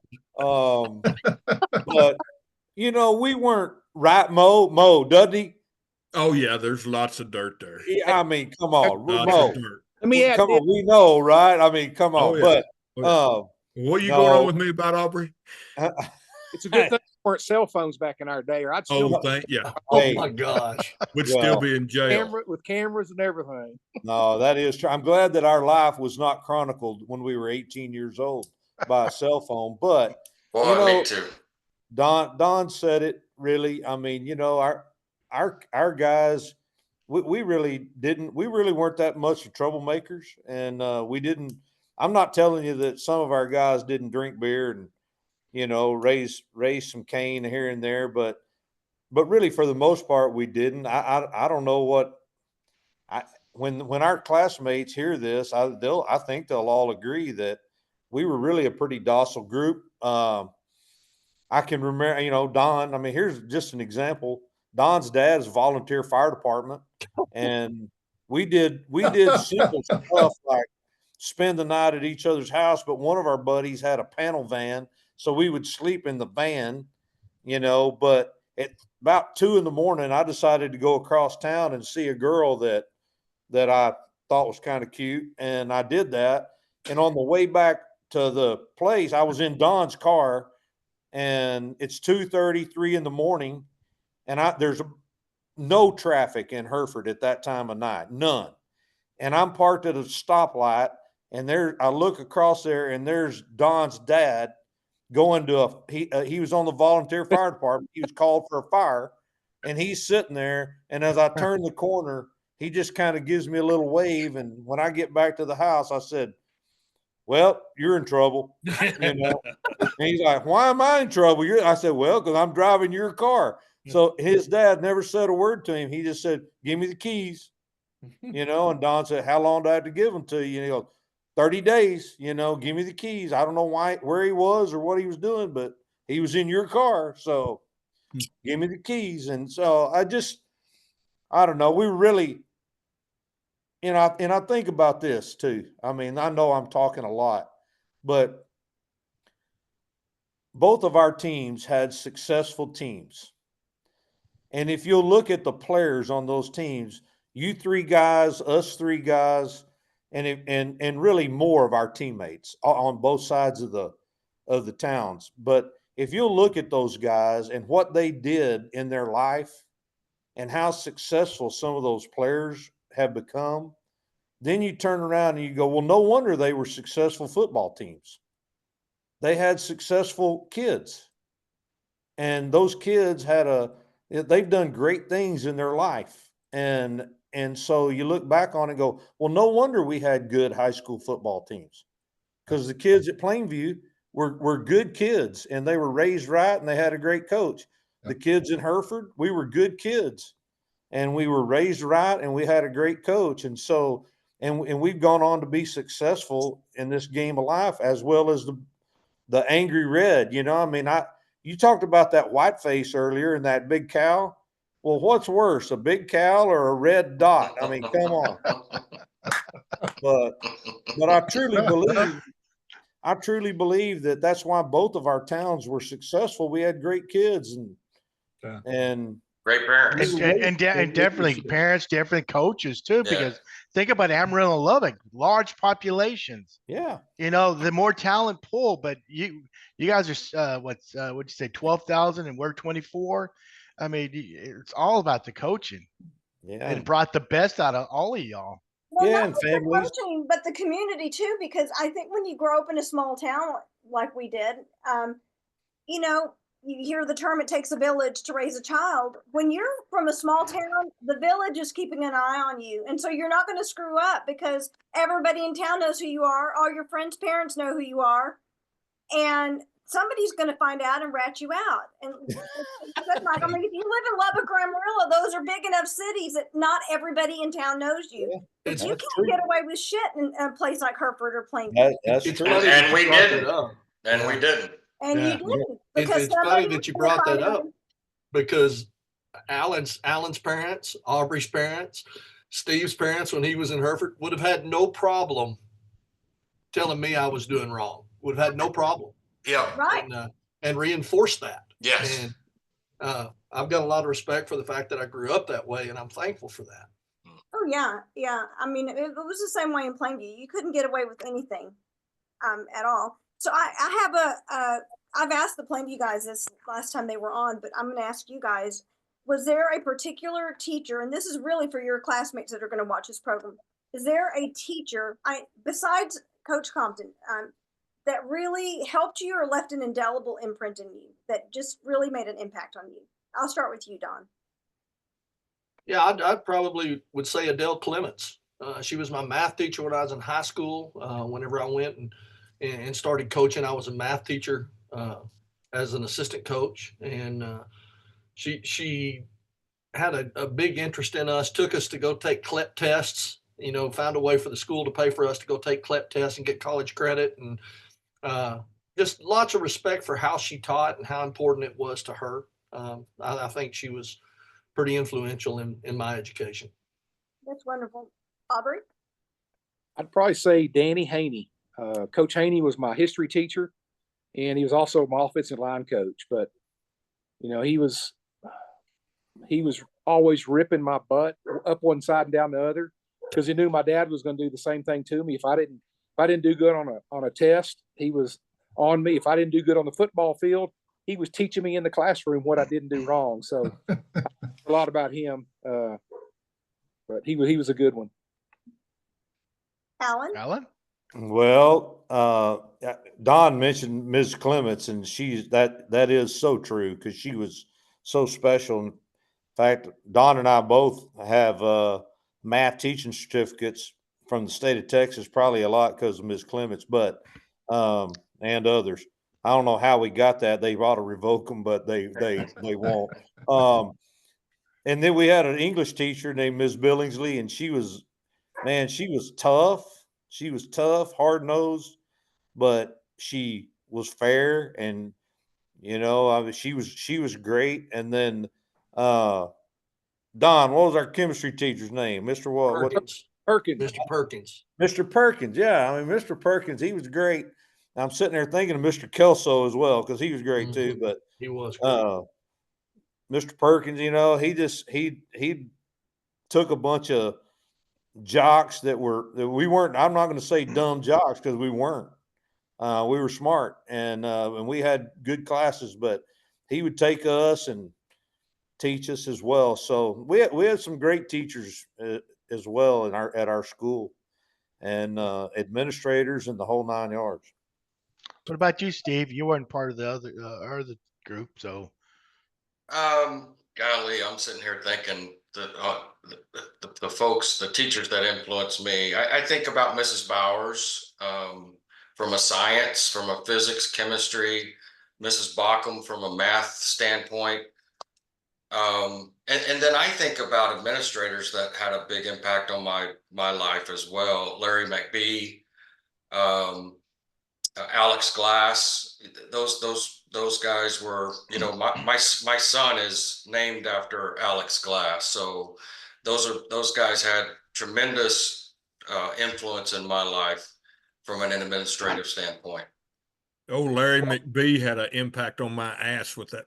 I was, And he would swing it left-handed. yeah, I Left-handed. was gonna mention, I was gonna ask everyone that. Start with you, Steve. Did Mr. McBee give you licks?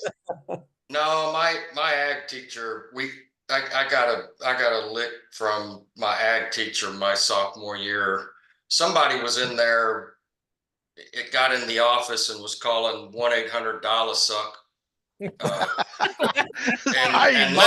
listening to the recordings of some girl, and I never even was in that office, but nobody told the truth, so everybody in the ag class got whooped,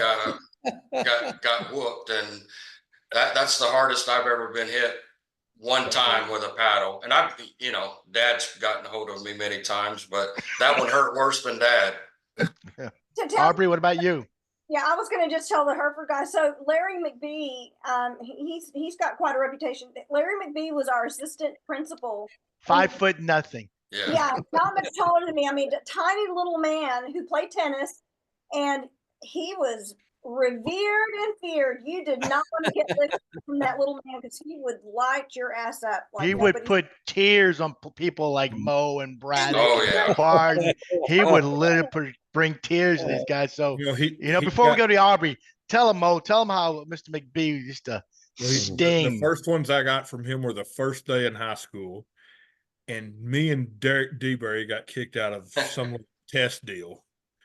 And so we walk in there, and he goes, and what I didn't know, McBee had went to school with my parents, so he knew who I was. I didn't know who he was.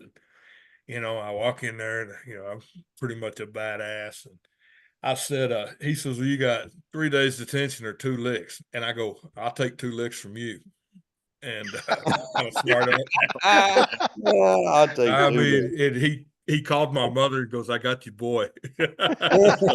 He was bragging about it. He goes, oh, he hit me. Oh, of course, it sounded like a plane had crashed every time he hit me. It was loud, but yeah. Now you knew when somebody was getting licks from McBee because you could hear him. Boy, he was. You heard it my senior year, I was in the office, one class, and then everybody that came out was teary eyed from that man. What about you, Aubrey? Who was your first licks and why? Well, I wouldn't call it my first licks. I had several, but the memorable ones, I think, Alan, you and I were involved with one of them. Dempsey Alexander got us one time. My dad was the assistant principal, I believe. And I think what happened, and I remember, you remember the art teacher that everybody hated, and somebody put a petition together to get her fired, and all the people signed it. Well, the assistant principal's son signed it, me. And my dad finds out about it. And I don't know if that was the time we both got busted together, but he brought me in there, and I thought, well, my dad's going to bust me, and I'm going to be ready for this. And no, Dempsey got the paddle out, and it was one of those with all the holes in it. Wore my butt out. But the other one, Alan, who was our athletics coach, the older man? Coach Span. Coach Span. We one Friday we didn't do anything, and he said, y'all stay here. When the bell rings, y'all go home. Well, there was a concert in Amarillo or something. Several of us were going. Well, thought he won't know we're gone. Well, there was about 10 of us that left. Well, he found out we were gone, so we showed up Monday. He made us think we were going to run. Well, he made us put our gym shorts on, and then he brought us in the office and busted our ass with our gym shorts on. So that's two I very much remember. So yeah. All three of us were in line. What about you, Mayberry? Oh, I don't know if y'all remember Pat Buchanan. He was a good teacher, and he could pop too. But he always, he was the guy that could treat you. He would call you in after a game. He'd say good, bad, or ugly, what you did good, what you did bad. But he was also a great teacher, big heart. But I had a lot of, for some reason, my girlfriend's, her class was somewhere far away from his, so I was tardy a lot. He lit me up like a Christmas tree every chance he got. So yeah, and he played for the Cleveland Browns. No, that was that's Buck Ron Buchanan. Buchanan. That was Ron Buchanan. Okay. He was the science Track teacher. guy. He was a track star. But he was like a weightlifter. I mean, that's all he did. He just, shredded. Okay. Big, Braddock? big bodybuilder dude. Yeah. Mhm. How about you, Braddock? Well, Robert. I hear you. Oh, okay. He's thinking. Yeah, I am. I got licks from Pat Buchanan. He had a science class. Yep. And I got lit up by McBee. Okay, but why? Why did you get lit up? What did you do to get these Fighting. licks? One time I was fighting Jack Ball and got caught. And the other time McBee got me for fighting. They were hazing. I got a haze as a freshman. And We I wasn't all standing did. for no hazing. So I fought back until Woods in them, and I kind of cooled out a little bit. But I'm gonna say probably McBee, and I think this probably might go without saying, I would stand under Larry McBee any day before I'd stand under Bear. He ain't an administrator, but he's gonna beat my butt and then send me to work for hours. I'm gonna what you do with a backhoe, knock out an approach and dig out the concrete. You know what I mean by an approach? You got 16-inch footing. I'm gonna have to do that shit with a shovel. I'm serious. It's a heart attack. I did it before, pickaxe and a shovel. I'm gonna get knocked out, and then I'm gonna have to go knock out something, right? But if you're talking about school, probably Larry McBee, and just like Brent Mayberry said, Pat had a big heart, so he wasn't trying to kill you, but he probably could if he wanted to. Yeah. He light you up and you knew it. Larry McBee is trying to prove a point. He wants you to think about that next year. You're still thinking about what he did. Underneath your cheeks, kind of low. Stand still now. Don't look. Don't turn your head around. He want to talk to you. You know. Hell, 40 years later, y'all still thinking about it. Well, I don't think about it. You had to ask me. You know. You had to ask me. And I qualified it by saying Bear had it. I'm gonna tell you now, he had it. Mm. You know, Daddy had it. But out of all the teachers, he was, somebody who didn't whip me, but I heard was tough, was Mr. Smith. You didn't want Mr. Smith paddling you. Oh, Mr. Patrick Smith. Patrick's Yes, dad? I heard he was rough. I never got any of that and didn't need none, all right? But I heard he was tough. Yeah, he was a big man. Yeah. He was. And he gonna preach to you while he beat you down. You know? That's the worst. The most feared guy, though, Michael, I think Lisa summed this up earlier, easily is Larry McBee. Yeah. He had the reputation. He put in the work. Everybody, there's generations of kids got the black beat off the backside, man. He beat him down pretty good, bro. But if you remember, McBee's technique was you had to touch your toes. Right. He wasn't going for other people like Pat Buchanan. I could kind of bend over and hit it, but he'd make you stretch out your britches. You're gonna stretch and he's gonna hit you right under your cheeks. He's gonna hit you low. Yeah, and he wanted to lift you up. Mm-hmm. He wanted to lift you up. Yeah. He hit me like that, Brett, and I stood up because of the momentum, right? Yeah. And it hurt so bad, and I turned around. It was just reflex. Yeah. And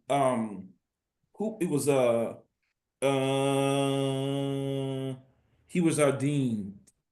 Ron Wood? Mr. Wood. Mr. Wood was like, Robert, for a minute, I thought you were going to jump on Larry. And all it was shock. It didn't cross my mind to be disrespectful. He hit me so hard, I stood up and turned around. I hadn't been hit like that, right? Yeah. Not by a teacher anyway, right? But yeah, my senior year, McBee hit me. I will tell you, because we took a Volkswagen, we high centered it on one of the little the parking things in the front. We centered it so the Volkswagen couldn't drive. And he gave us all 3 swats, but he did hit me. It was after school, it was about an hour after school. He hit me so hard, my head hurt, my butt went numb. Yeah, short circuit. Yeah. It was short circuit. Yeah. You mentioned Mr. Wood. When I was looking at the Hereford's 1980 annual, Mr. Wood is from Hereford. He came from Hereford. Oh, I didn't know that. I guess he came with your dad, Steve. Oh, Ron Wood? I Yeah, think he he did. I I didn't think know he that. did. Yeah, I think he did. He was a good guy, though. He was very fair, Michael. Yeah, he was. I liked him. We all liked him. I He like him. explained that whole thing to Larry because Larry had it in his mind. I don't know if it's disrespectful calling him. Mr. McBee had it in his mind that I was bucking up to him. After he was swatting me, I turned on him, right? And all it was shock. I was just like, bam, like electricity running through me. Don? One of the hardest I got was from Aubrey's dad. He was an assistant principal. Alan, you remember that? Yes. Because you were sitting right beside me. You got one busting too. Unfortunately, I was sitting right beside you. You remember him pulling the book off the shelf? Yes. You remember what he said? What he Yeah. read? Yeah. He started reading to us about hazing and about how that was punishable by expulsion. And we were like, are we going to get expelled from school by our best friend's dad? And then he said, is Aubrey in on this?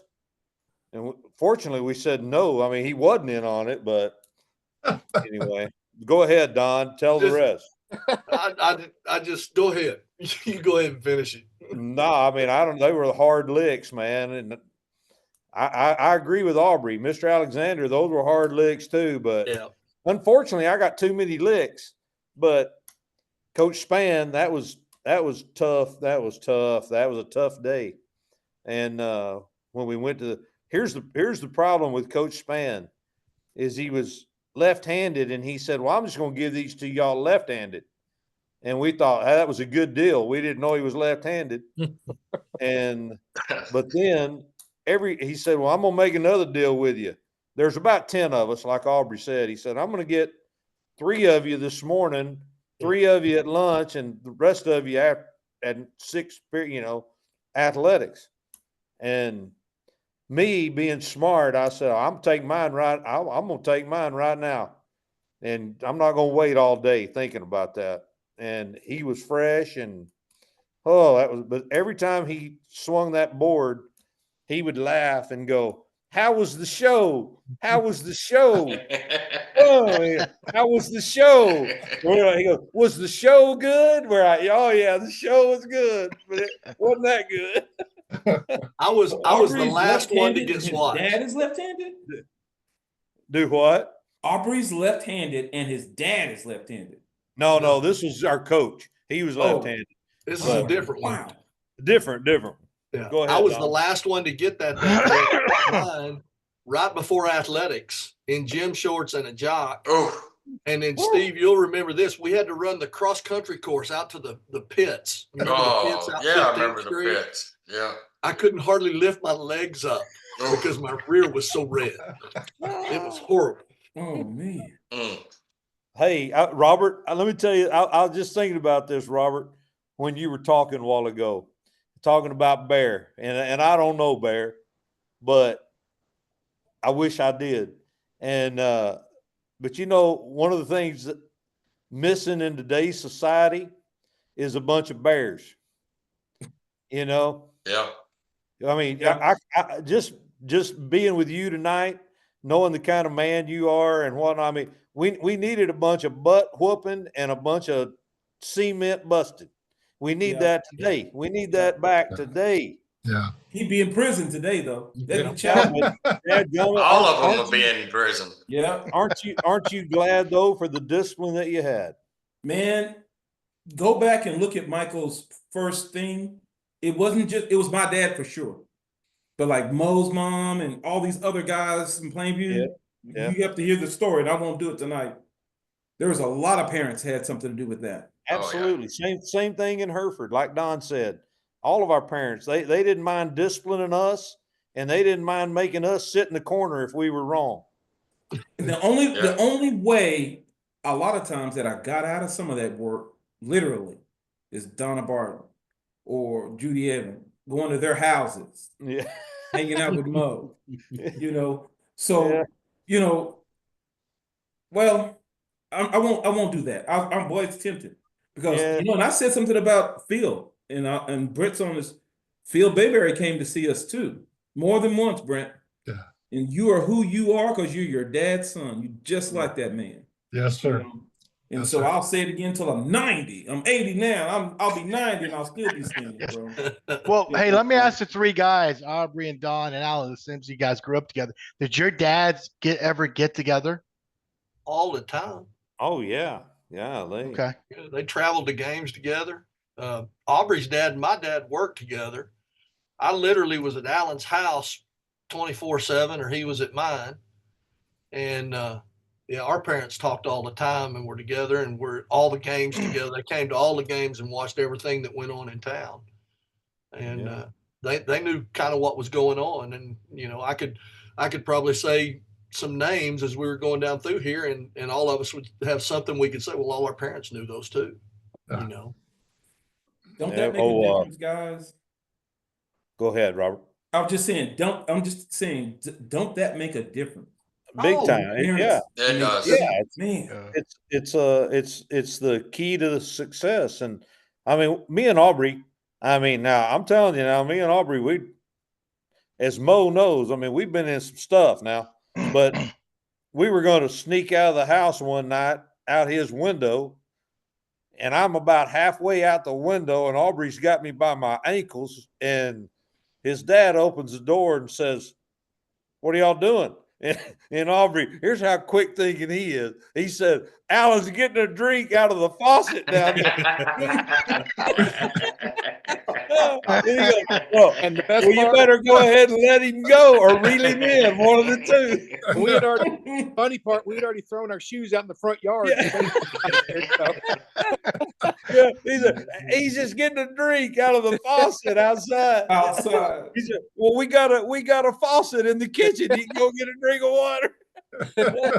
Oh. And then when we were freshmen, Aubrey and Alan went off and did something, and they didn't know where they were. And Alan's dad wound up coming to my house. I was out in the front yard acting like I was shooting baskets or something. He came out there, and do you know where Alan is?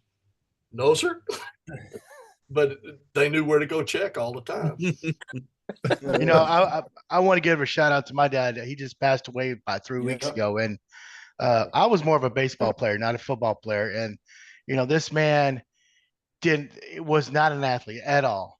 But when I was a kid, he would come right after work. He was a mechanic, and we'll go out, and he hit me ground balls all the time, or he would throw passes to me. Wasn't very long because he's a short man. I mean, maybe 10 yards is the farthest he could throw. But this man was my hero. I loved him to death, but I was good because he took the time as a dad to help me become the player I became. And he helped us all, Michael. The Pirates. Yeah.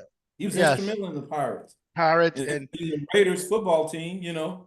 Yeah, and God bless his heart. When I used to take ground balls, he would miss it 4 or 5 times until he finally hits one. I mean, again, he wasn't athletic at all, but as you know, Mo, I know we were Tiger League together. You were my dad and Alton were the coach, and so baseball. I played baseball shout out to my year or two. Yeah.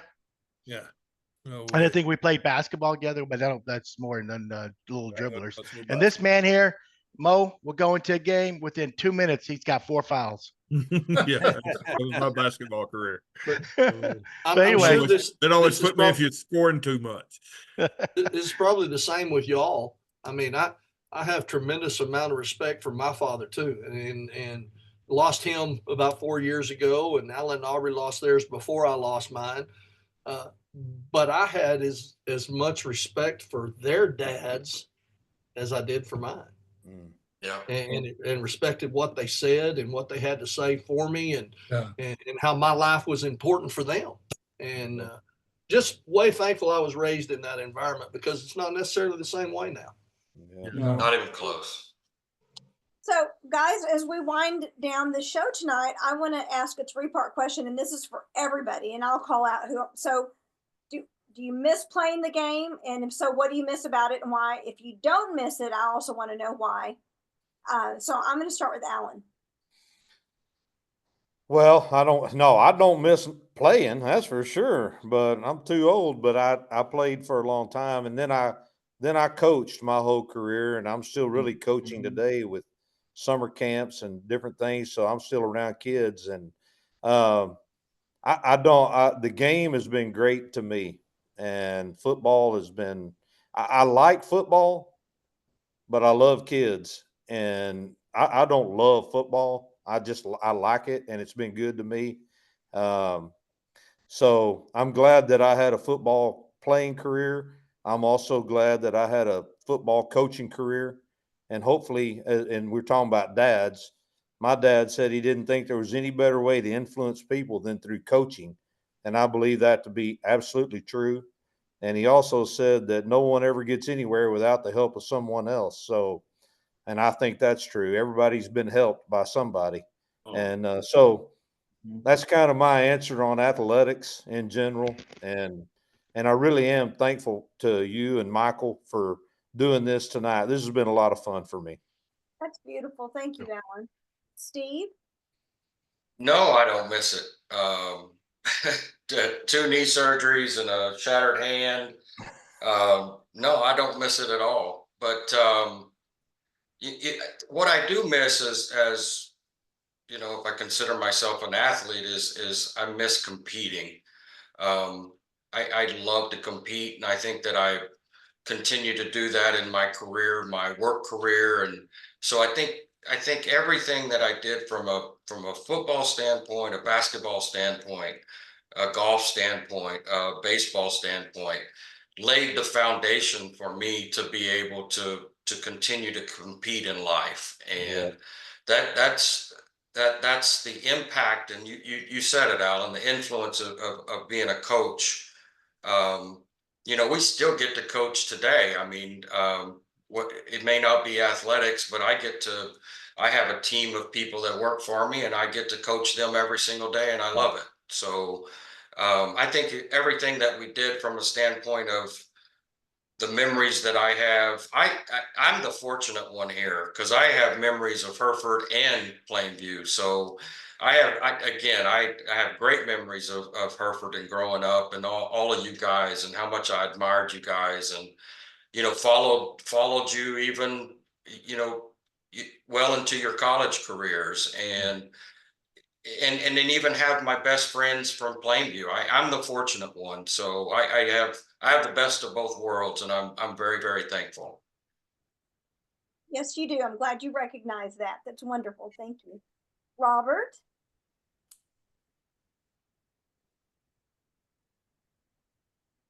Ask me the question again so I can answer this the right way. Do you miss playing Do I the miss it? game? And if so, what do you miss about it? And if you don't The miss camaraderie. I miss I'm going to answer this way. I miss the camaraderie. What's happening right now and what we're talking about right now is the part that stays with you forever. Right? Yep. When you can't get up and you can't do certain things anymore and you have problems, you'll never miss that. I think probably 6, 7 years after it was finished, that started to kind of dissipate in my mind and go away. But I still keep up with the friends. You know, I still keep up. We're planning I'm kind of like Steve. I got the best of both worlds in a sense. There's people that I have a great deal of respect for that went to Tech. And then I still got just really good friends in Austin, and I keep up with them. You know, Ty Allard and people like that, Tony Edwards. We have a reunion coming up in a couple of months, Horseshoe Bay, and I look forward to that kind of stuff. It's that part that I miss, and like I'm hoping to spin off this, Michael. I'm hoping to contact these guys and try to do something spinning off this, only expanding out. There are people's lives that they touched that maybe necessarily doesn't have anything to do with Robert or Mo or whatever, but you can take this a long ways. If we'll be over in Britt Mayberry, you had people that you crossed paths with, a Plainview guy, and have other podcasts from other people that played maybe in the NFL, or maybe they played in the major leagues, maybe they did whatever. But you know, these 6 degrees of separation, that type of a thing, right? This could be something very special. That's what I miss. The people that you cross paths with and they stay with you the rest of your life. Yep. Well, as I mentioned, once I could care less about that. Huh? As I mentioned, once I get a fiber optic connected to the house, this would happen. We're going to definitely do more of those shows live stream. So, Don, Mo, okay, Mo. You want me? Yes. Well, I wished I felt good enough to where I could play still. I loved it, you know, and I love football. I loved the camaraderie. I love the deal where you just the people you meet, and just I hadn't seen Britt Mayberry in probably 40 years. I hadn't seen Steve George in 40 years. But if they needed a kidney or something, I'd try to get Aubrey's for them. But I'm just saying, I missed the. He throw me under the bus. Just don't take his liver. No, you Yeah, better, don't take you his better, liver. you I better wouldn't try to get you get, that you better much. try to get Allen's. Yeah, Allen's the one you want. He's the good one. So, but just, and I kind of said it earlier, just you guys and Braddock, and just me and Braddock, we always rode the games together and listened to Rick James, Fire and Desire. Remember that? Wow. Oh yeah, and then Jay Giles Band, Rick James. Oh yeah. And I miss, and then later on I was fortunate enough to, hell, I never got to play that much in college, but I got to go and got to play and got to let her and all, and I meet Aubrey and the guys that I'm, kind of my core deal and all my buddies. And it all come from football. But I love playing the game. I love practicing football. I love getting out there and hitting people. I don't know. I just loved it. And but yeah, I of course couldn't do it, but I would love to. I guess I'd love to feel good enough to go up there and play a little bit again, Well, I got to ask you this real quick. You know how today now they protect the long ball snappers? They don't even touch them anymore. No, they don't. No, when you played at Tech, I bet your ass was on. They lit you up several times.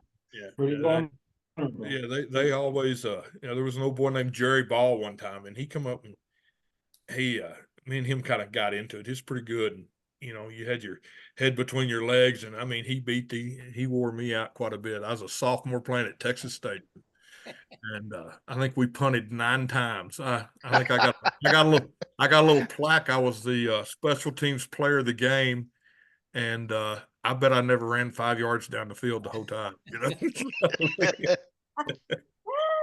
Aubrey, what about you? I don't miss it. Back in high school, I loved it, and I just relished getting on the field and hurting somebody. I mean, that's just kind of the way I played, and got to Tech and realized it was a bunch of damn men, and I was a boy until you kind of get to a level where you feel like you can compete. But just I've had 2 hip replacements, 2 knee surgeries, 2 back surgeries, and a few other things. It's just, 20 years ago, I said, hell yeah, I'm glad I played and I did all this. But, I'm thinking, what in the heck? Why didn't I play golf or tennis or something? I mean, but the other side of it, we wouldn't be doing this now. Right. We wouldn't have had the unfortunately, these kids playing college ball nowadays, they're not going to have these relationships down the road because they're looking for the next buck and where they're going to go play next year. So this is what it's about. And get it for free. The friendships I've got with Alan and Don at Hereford, and now with Mo and you guys, and a lot of other people that influenced my life. It's, I would say the business side, probably my sports side got me in the business side and banking now because of what I did in college. I mean, it's just kind of relationships and who you meet and how you respond. Cause I was a turd in high school. I did a lot of things and didn't get caught and unfortunately made it out and got in a little trouble. But, I turned my life around, probably had a good girlfriend and my wife, Michelle, and got me on the right path. And mom and dad, ex-girlfriend. Yeah, Mo's ex-girlfriend. But I had a mom and dad that busted my ass and did the best they could based on what they had.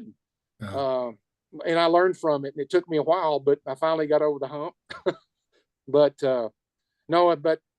thank y'all so much for putting this together. This has been really, my memories kind of scattered from here and there. And I told Mo, I said, what the hell are we going to say? I can't remember anything, but talking together kind of brought back a lot of thoughts that I didn't think were there. And, but this has been fun. I appreciate you guys putting it together for us. Thank you. Brent?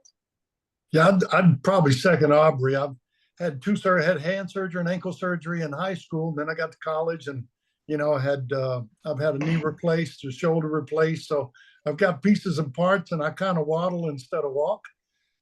So I don't miss it. I do miss my roommate from college. Actually moved down the street from about 3 or 4 miles from me. And, you know, we met each other when we were 18, and we went through school together and graduated. And now as adults, when we get together, we're still 18 years old. We grew up together. And the same guy, looking at these guys I played with in high school, you just go right back to high school. I remember Steve George being quick and running around, just a happy kid, you know, just fun to be around. And Mo and Blake Barton, you know, they were sophomores, and I had Coach Sherwood gave me the key to Fieldhouse. I'm pretty sure Mo got it from he got my old key, so he could stop asking Sherwood to give him a key. And so, but there's so much depth that I have with these guys that I hadn't seen forever, and it's just made me who I am. Would I let my son play football? No, I didn't. And it's just the risk is so high, and all of us have paid a price, but it was worth it for us. But you can never make that decision for somebody else. And so I love the game. But I don't really miss it. I know the teamwork and all the things that we learned. I found other people that learned at other places, and that's okay. They can't take what we've got, and we learned it. We grew tight with some great people, and we have a lot of character. Everybody on this program today, thanks for having us. But there's a lot of character here, and I think I was excited because it was Hereford, and again, I'm not trying to make something up. I loved playing Hereford. I respected their team, and they were a joy to play. But I remember that my senior year, that game more than any other game, my senior year. So it was great to see you guys, and I wish you all best of luck. And again, thanks for being a part of it. Yeah, it's good to see you too. Don? You know, I've had the opportunity to go on and play in college, and then become a coach and coached for, golly, 34 years, I think, 18 as a head coach, and had the opportunity to meet a lot of people and get to watch a whole lot of teams mature and kids mature. And, you know, it's a great thing to have kids come back and say, Coach, man, thanks. Yeah. And I just hope that there's been enough positiveness through the whole time I was with kids that impact is strong enough to last through the years. Yeah. As far as the game goes, man, I love playing. When I played, I don't want to play. I miss kids and I miss coaches now with what I'm doing. I'm working for the school system, and I miss kids and I miss coaches. The relationships that you have with those kids as a player and kids beside you, or as a coach and those kids that come up through your system, the relationships that you have with that are second to none. Yeah. You watch a growth that is just tremendous. Just like you guys were talking about, I had double knee replacements in October, and bouncing back out of that right now, and thankful for that surgery because it's been one of the biggest blessings I've had. I got to where I couldn't hardly move at all, and now I'm kind of back to where I could go a little bit. I'm awfully thankful for the time and the teams that I had and the guys that I grew up around, and being around guys like y'all. You know, it's not just one or two. There are a whole lot of people that have had a huge impact on my life through athletics, and I'm thankful for that. Yeah. You know, Flo, I just want to say thanks for having me and letting us be a part of this, because I have thoroughly enjoyed it, and it's great to see a bunch of these guys that you remember from way back where. I haven't seen Steve George. You know, y'all are saying 40, and I bet I really haven't talked to you in 50 almost. True, very true. Know?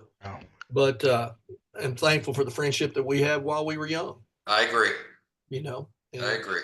So do I miss playing the game? No, I don't particularly miss playing the game. Do I miss the game? Yes. Yeah. I do. Yeah. And what it teaches. Well, I want to ask you this. I'm thankful for the time. Go ahead. Let me ask you this. I assume that Alan and I'm sorry, Aubrey. Oh shit, Aubrey went to some of your games that you were coaching, did they question any of your plays or give you Oh, Alan, advice? every other play, Alan questioned. Aubrey, I got to coach. I bet. I got to coach against Aubrey's kids and had a great time when they were at Friendship. We were in the district of Friendship still. And it was Chris and Jordan. I always had a great time visiting with them after ball games, and never really wanted to play against them because they were good players too. But you know, Alan and I've been such good friends for so long. He's going to question how come I took 3 left steps with my left foot, you know, and and I'll just try to answer it. So, but I always respected their opinions as well. Okay.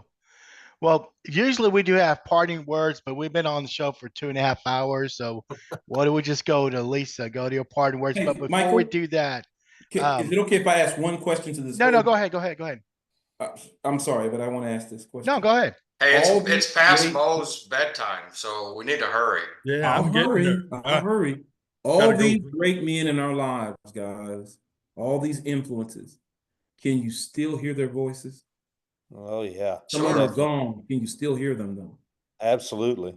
That seed they sowed in us, it's eternal. It'll be there for the rest of your life. There's no doubt. Well said, bro. Yeah, well said. Very good. Very good. So before going to Lisa, so guys, Lisa and I are trying to expand our show, and it's like Robert mentioned, we'll definitely do more sports. But you know, I told him I don't want to talk about today's sports. It's all about the, you know, back when we were in high school, and I would love to have some Hereford classmates other than athletes on our show, because we want to learn about more about Hereford. So if you guys want to bring out some cheerleaders or band members or other people, we, you know, Hereford, listen to us, come on our show and let's have fun. These guys had fun, so let's hear your stories, because we love to hear stories about them.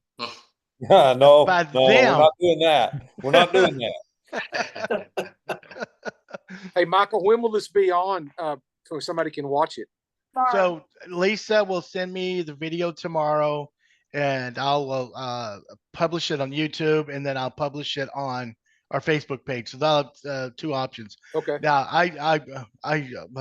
will you guys please share the video from our Goat Knuckle page to your page, or to the high school, or to your class page on Facebook? So if you guys could share it, we would appreciate it. So yeah, I would say by 3 or 4 o'clock it'll be published. Okay.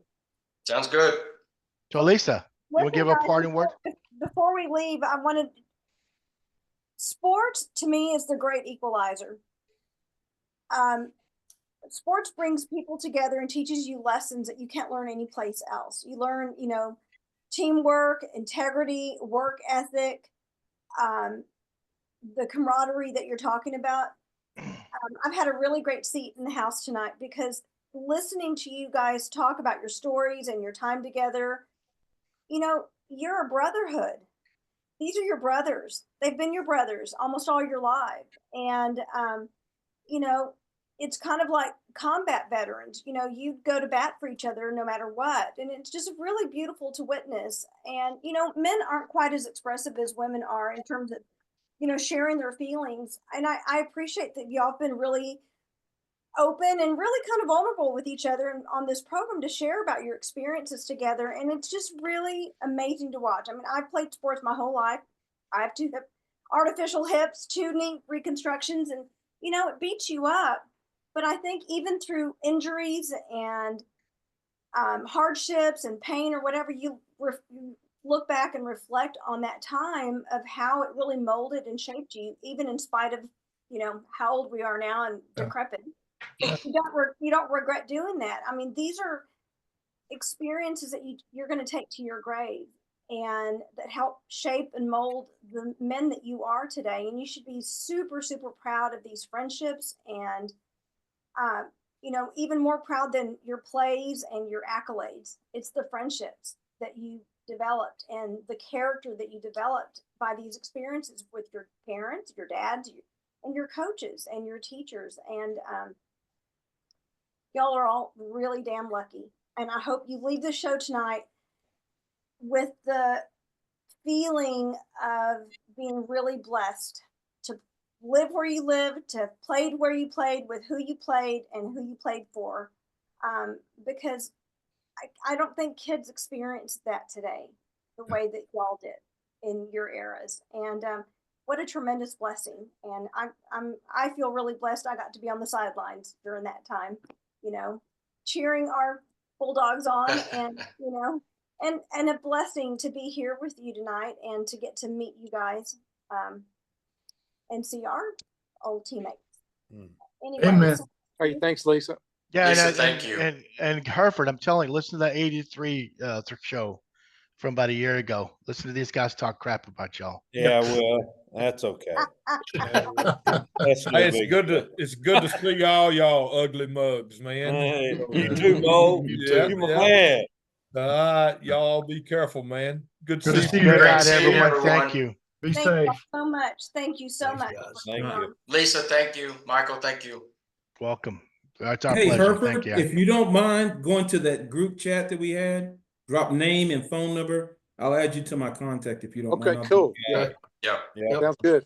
Good night, All guys. right, guys. Enjoyed Good it. night. Enjoyed Good it. night. Thanks. Good Thank night. you. Go to bed, Mo.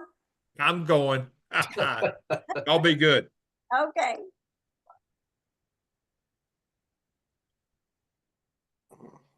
How do you get out of this thing? I'll get you out. Okay. Take care, Alan. Hey, thanks a lot. That was a lot of fun. Thank You enjoyed it. Thank you. Yeah. Sure Appreciate enjoyed it. it. Good night. Yeah. Almost 2 hour and 40 minutes, but it was well worth it. We probably could have gone another hour. Oh, for Seriously. sure. I mean, For we could probably get these same guys again and spend another 2 hours. I mean, it was a lot of fun. A lot of fun. I had other questions I wanted to ask, but you know, it was just. Well, hopefully we'll go live in 4 to 8 weeks. We can bring him back on. I mean, hell, we have a good time, but I enjoyed every minute of it. I think Yeah. some of these buzzers. No, I just, this was so much fun, and Yeah. I was just really moved by everybody's Yeah. stories, and you know, the tight friendships. yeah, and the respect to each other. Yeah, they hated each other in high school, but now as grown men, they look back and respect each other. But even in high school, they respected each other. Even Oh with no, they even with the no, they didn't like each other. No, there was no respect. You listen to a couple of our guys. No, yes. there was no respect whatsoever. Oh, Anyway, let's go to bed. It's late. it's Everybody, very late. peace and love. Peace and love. So, good night, everyone. Good night.